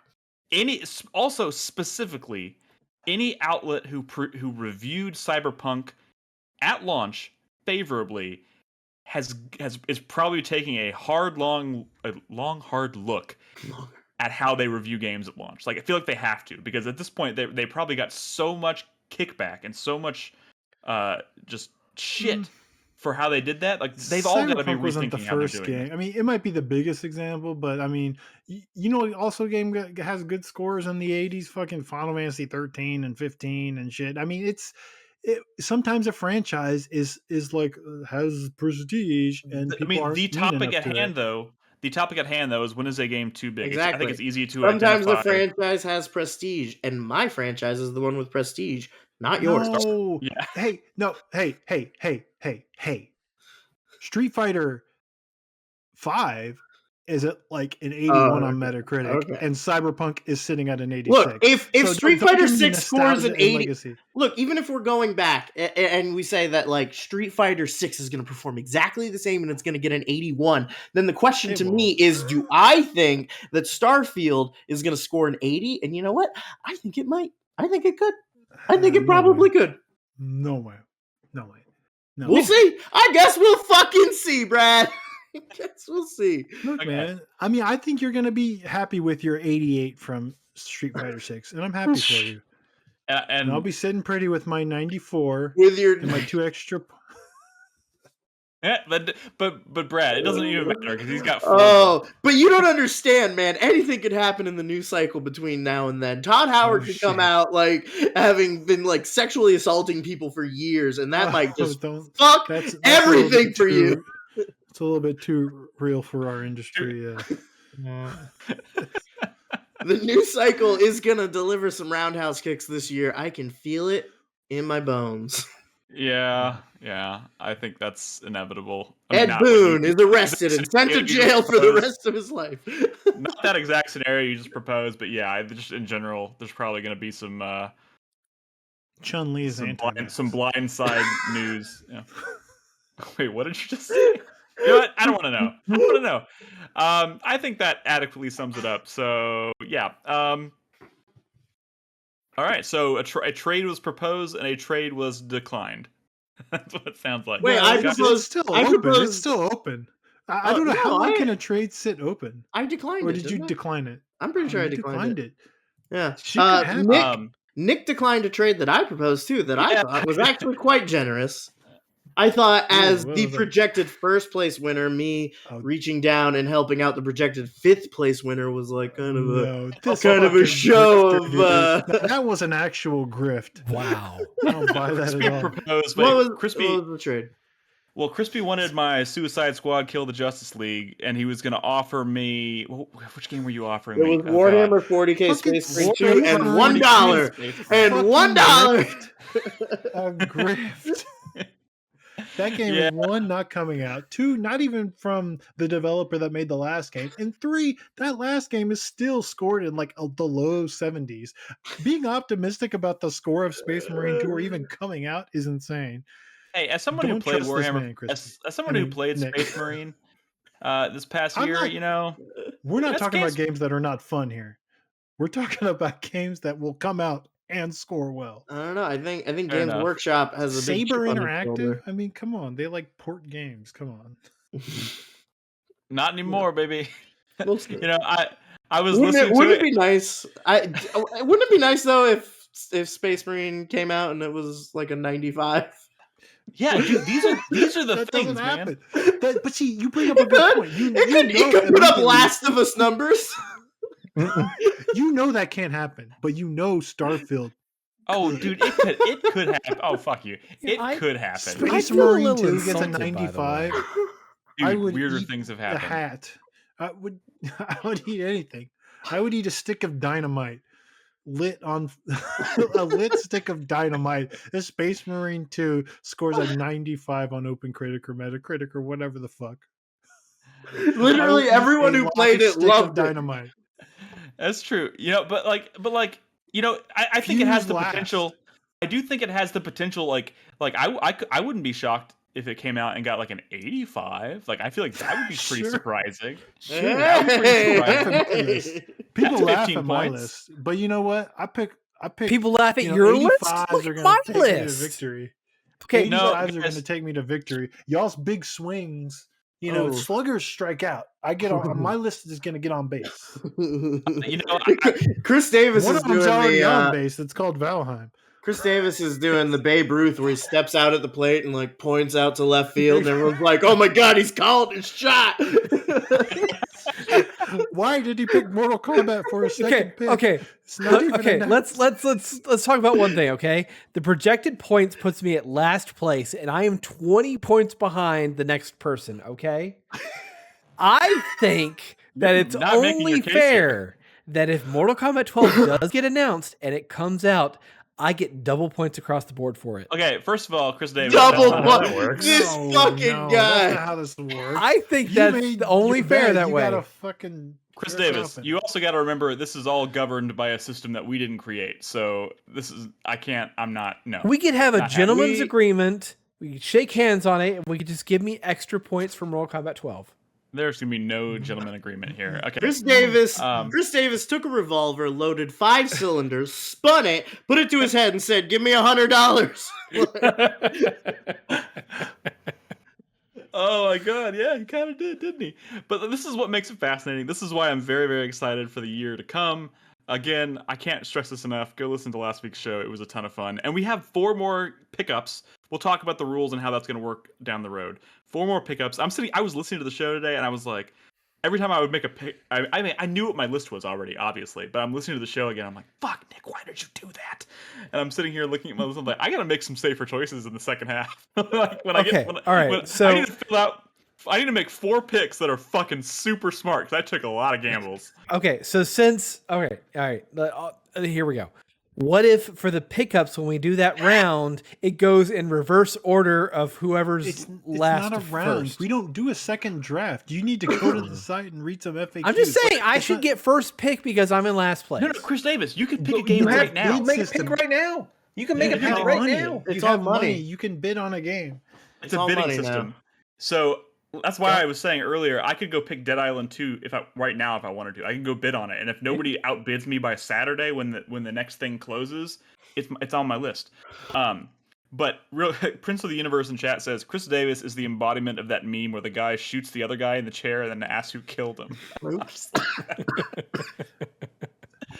Yes, that's so good. Okay, let's. I think it is about time to wrap up the show with the 4-player minute.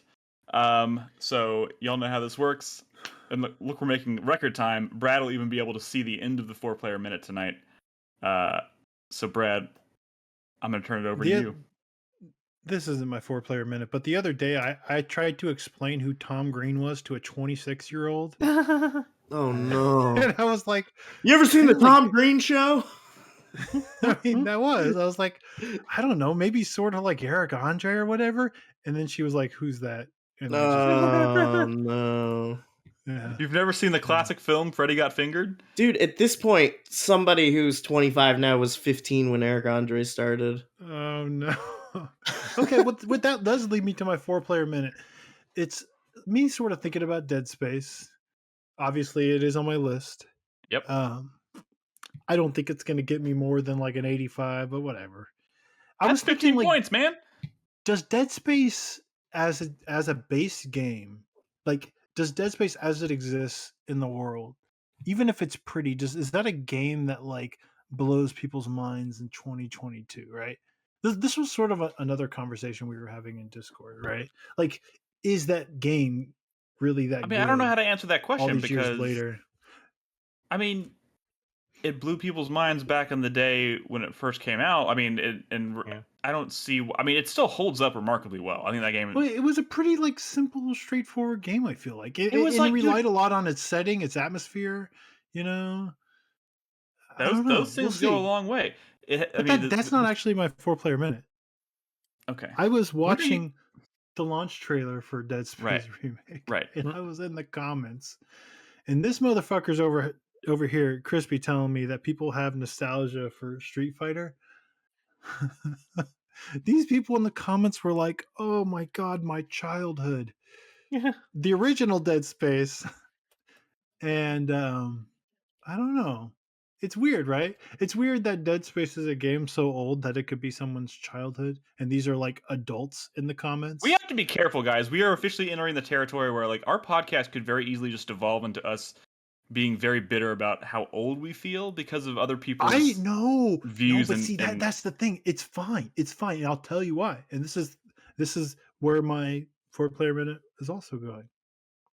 We used to think, like me especially, I'm the old people, and we always had these young viewers. They're Yes. just old people now too. We're all fucking old. I don't think there's any young people left. Who's the youngest person in chat? I don't know, right? All right, let's see. Let's start posting your They- ages. They all Yeah, got- give us your they ages. all got- I'm they all almost got scared to old look. people. I'm just kidding. I'm just kidding. Don't post your ages. You don't have to. I know. But I think there's some younger folks left. I see two. Um, Both. Yeah. Brad, Everyone's I on the think third. We haven't These cracked are the the 20s youth. yet. Oh no. these are the youth. Yeah. The- So the I'm just sort of youths. I'm just oh man. All right, please stop. Put down your Charleston Chew and please type in your age. 29! Oh, I got a 29-year-old. Look at that. I don't know. I was thinking about Dead Space and whether it's even a game I really want to play, because of course I played it back then, right? But I don't know. I mean, if it gets good reviews, why would you not play? I mean, there are things about that remake that sound like like very like great like, quality of life changes and things that because there's a lot of technical limitations in that original game that it seems like they're trying to sidestep and improve upon in this game. On top of just giving it a really nice new coat of paint, I do think we'll see.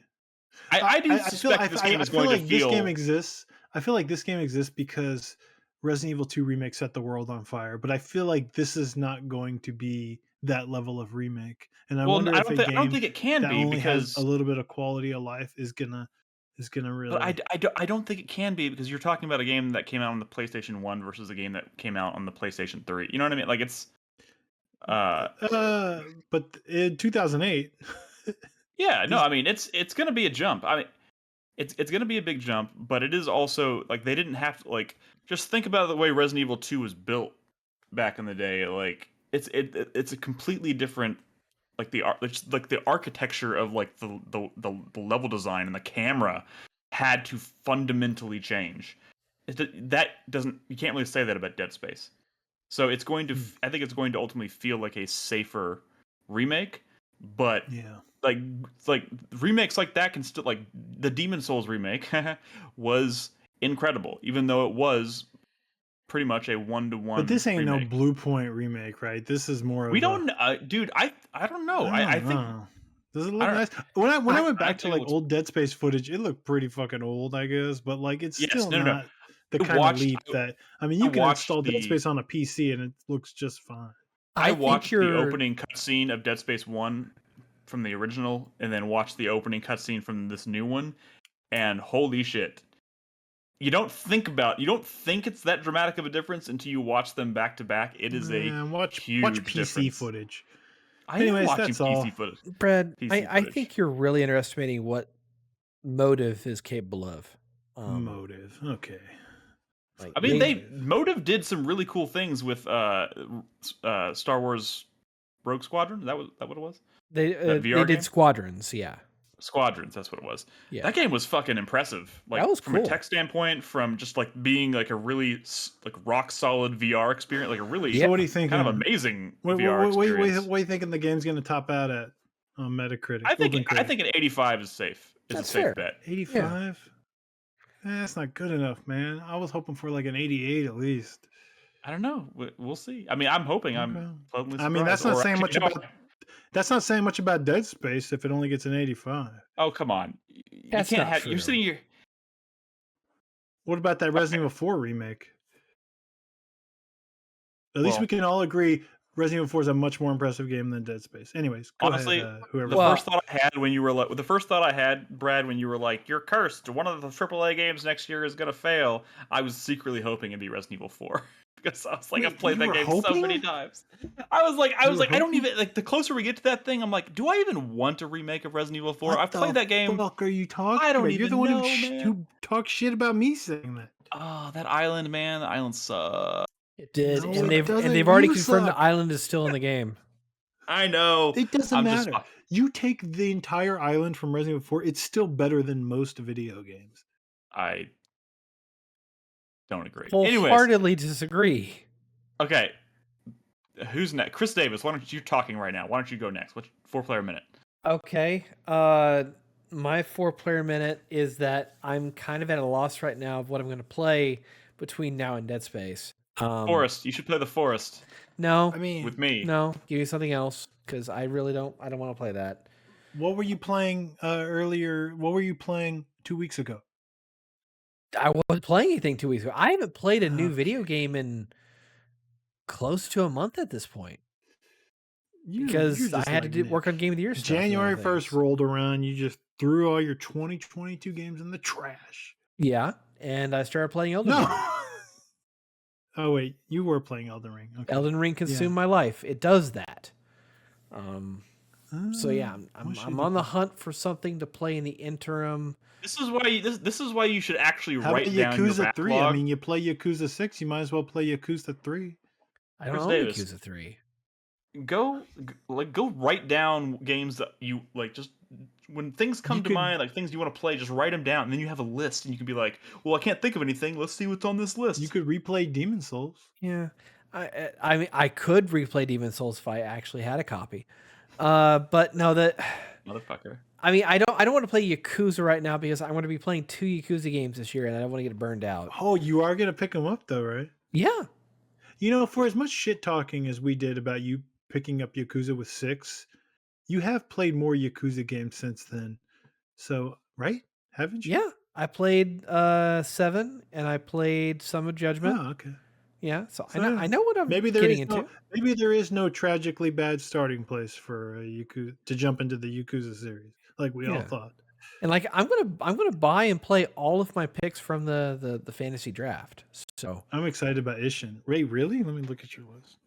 yeah, I'm gonna Wait, he's not. He's like, if Mortal Kombat 12 doesn't come out, he's not buying that one. It's Yeah, it's you're coming out. It's coming out. It's going to happen, gentlemen. And I am just gonna have this shit-eating grin as the announcement happens, and we're I am watching going it to together. lose my mind when that game is announced, and that is one of those. I games will that if accept it's- all of your apologies because I'm just that kind of generous guy. No. Chris Davis.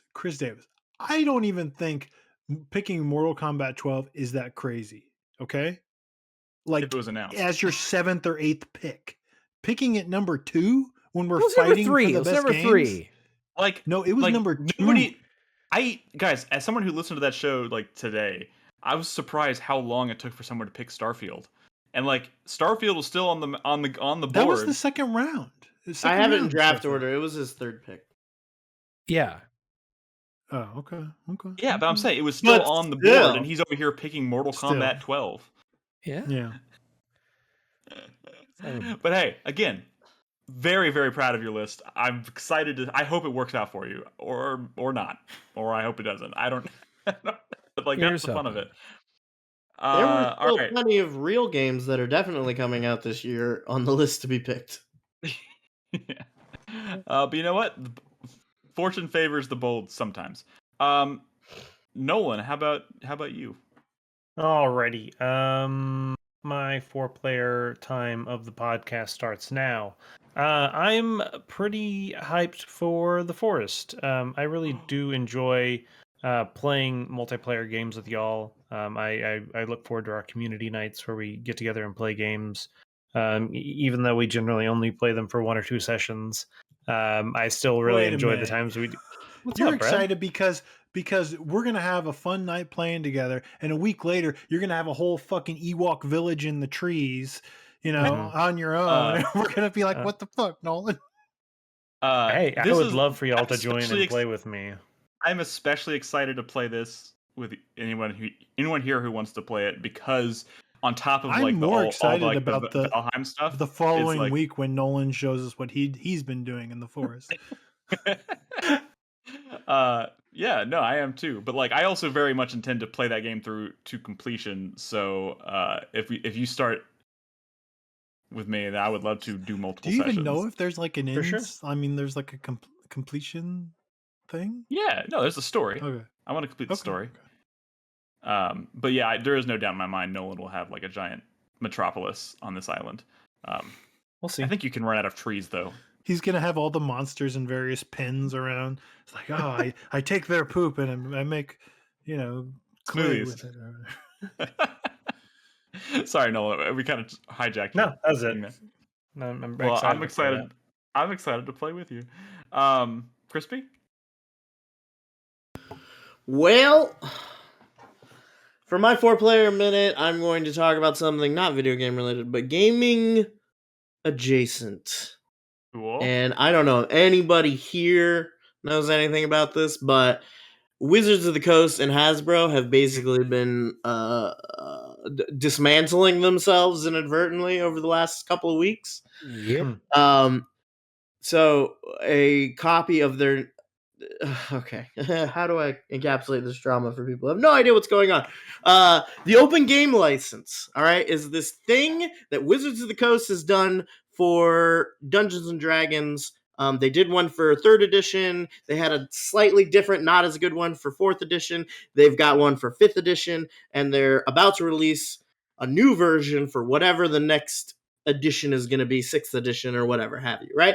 Basically, This is the agreement that Wizards of the Coast puts out that says, hey, you guys are allowed to take the basic rules of our game and make whatever you want with it. and sell that and make money off of it. Okay, so things that you might be familiar with that fall under the SRD, as it's called, would be things like Knights of the Old Republic. The first game was built under the D20 Modern SRD. Literally, the like statistic core of that game is just Dungeons and Dragons slightly modified. Yeah. And put into a Star Wars video game, right? Right. This encompasses things like books, things like third-party supplements for the game, things like video games. The Baldur's Gate 3 coming up is probably not being published, and now that I think about it, it's probably not being published under the SRD, but under a different deal with Wizards of the Coast. But basically, it like the whole reason why this game is like as big and as popular and has such an ecosystem that it does, like part of the reason why everyone plays D&D and not a lot of people play anything else is because there's such an ecosystem built around it. And that comes from the fact that like people have built entire companies around making supplements for this game, right? Yeah. And a new version of this document leaked that was supposed to go into effect originally tomorrow. That basically undercuts a lot of that, institutes this extremely like egregious royalty program, basically. It also does a number of things, like the document says that it's going to kill the original SRD for 5th edition, so people who don't like the new terms can't keep going back and doing stuff for the old editions of the game. The big, like one of the big things is the royalty issue. So basically anybody or any entity that is making money off of any content that they produce under the SRD up to a point of $750,000, any revenue that they generate after that point, they owe a 25% royalty to Wizards of the Coast. Now, that's fucked, but the real sticking point is I'm going to point out that I said revenue, not profit, generated after $750,000, which so they means might owe that before they even make any profit. There's this wide gulf of money that people could be bringing in that they're actually going to be sending more out to Wizards of the Coast than they're making. Basically, a thread, guy in the D&D community called RPG Bot did a whole thread on it that breaks down the numbers and has graphs and shows basically kind of how fucked you are if you make too much money. And it is goddamn horrifying. I mean, it is like if you aren't, if you're not going to make $1 billion, I mean, not $1 billion, but if you're not going to do extremely well, like way, way, way more money than $750,000, then you have no incentive to do better than that, because you will then be owing Wizards of the Coast money. Basically, if you're not Critical Role, you're not going to survive. Yes. Well, the contract offers a provision for people to make, for big enough entities to make specially cut one-on-one kind of bespoke deals with Wizards of the Coast, right? So the assumption to a certain extent is that, oh, they're offering these really unfriendly terms because they don't want there to be a lot of competition, and anybody who could be considered, you know, making enough money to be like competition, they want to have to like enter into a deal directly with Wizards of the Coast, in which case Wizards of the Coast would already have all the cards for negotiating, you know? Wow. It's really fucked. A lot of really, really big companies that exist in the tabletop role-playing game space. What sparked this dramatic shift, though? Well, So this is something that Magic the Gathering players have been dealing with for a long time, actually. Basically, Wizards of the Coast is owned by Hasbro, the largest toy manufacturer in the fucking world. And they are really excited about how popular Magic the Gathering and Dungeons and Dragons is, but they like don't really know what to do, and they're freaking out. And they're trying to squeeze every last cent they can out of these brands, and they are doing that in a very hostile way, in a way that is very not like transparent or not very considerate of the ecosystem as it exists. You know what I mean? Yeah. They are just like going fucking crazy with trying to make the line go up every single year after year, and it's not, you know, a lot of like what their ideas are chafing against this community. I mean, they're looking at what like video games are doing with DLCs and like multiple revenue streams for like free to play games and things like that. And they're saying we need to get something like that going with D&D. But if you weren't aware, D&D is not a video game. It doesn't, the product does not function the same way that a video game does. And trying to impose this like piecemeal pay for play model is insane. Like, it's just kind of crazy, it doesn't really work. I mean, there's even been a lot of talk with them getting into like NFTs and shit like that. Like, just a lot of really like desperate money hungry stuff, which, hey, big surprise, they're a multinational corporation, right? Like, couldn't see that coming. But no shocking revelations there. Yeah. But it's just kind of like galling because like this is the implementation of the first SRD back in the end of the 90s was kind of what saved Wizards of the Coast and what saved Dungeons and Dragons and what like laid the foundation for what was going to be a huge explosion like another 10-15 years down the line. And now they're kind of just like gutting it, and what they're doing is they're driving away a lot of like really prominent content creators in the space, people who kind of like have audiences of their own. But what's interesting is a few of these bigger entities like Cobalt Press or MCDM, they're all just throwing up their hands and going, fuck it, we're going to make our own game. All right. And last time a company did that, it was Paizo after 3.5 turned to 4th edition and they restricted the SRD. Paizo threw up their hands and said, we're going to make our own game. And they made Pathfinder, which is like probably the next biggest competitor to D&D. So things can happen. I don't fucking know what's going to happen. It's going to be fucking wild. They should have already made an announcement clarifying what's going on with this thing twice this week, and they canceled both announcements. And tomorrow was the date that they were originally going to enact that new agreement. So we're all just kind of like the longer we sit here in silence waiting, like the worse the fucking sentiment is getting, and like things are getting fucking nasty. And I am like really just like, I love D&D, but I love it as an activity to do with friends, that will always exist no matter what Wizards of the Coast decides to do. But just from the point of view of like, what is going to happen with this company? Yeah. I have no fucking clue, man. It's getting weird. Yeah.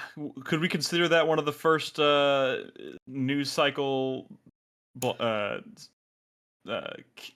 roundhouse kicks you were talking about a while ago? Well, I mean, if you don't count like actual like sexual assault and domestic battery allegations that have come out against a few people over the last few weeks. As far as like just business stuff, this is a bad one. Like, this is really bad. 2023 is going to be wild. Okay. Well, thank you. I actually I'm curious to see what happens with that as well. And my 4-player minute, I just want to briefly say that we are a couple days away from the premiere of The Last of Us on HBO. And it's reviewing very, very well. And there are people out there in the wild who have seen like not only the first episode, but like the entire show from start to finish. Do we know what it with goes a grain of salt? Yet? So wait, say again. Do we know what the show goes through yet in terms of the story? The first game. Yeah. Okay. Yeah, and a lot of what I'm hearing is that if the reception was really good, I'd probably peep it. So I'll probably be watching it too.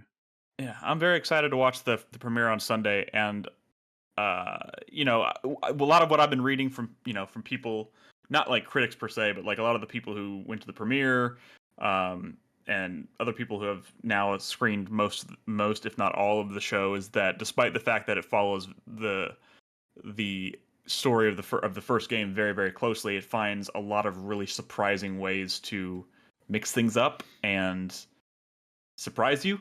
But also the things that it does kind of follow beat for beat are also just really well done.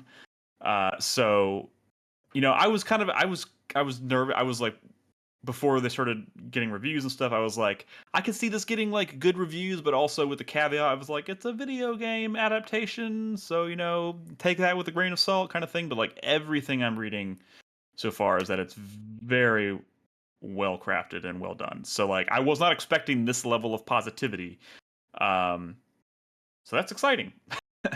And I'm very much looking forward to the coming 9 weeks. The first season is 9 episodes, so yeah, I just wanted to get that out there because I'm sure next week on the show I'll probably be talking a little bit about my thoughts having come off of that first episode. So, and that's all I got, and I think that is going to be it.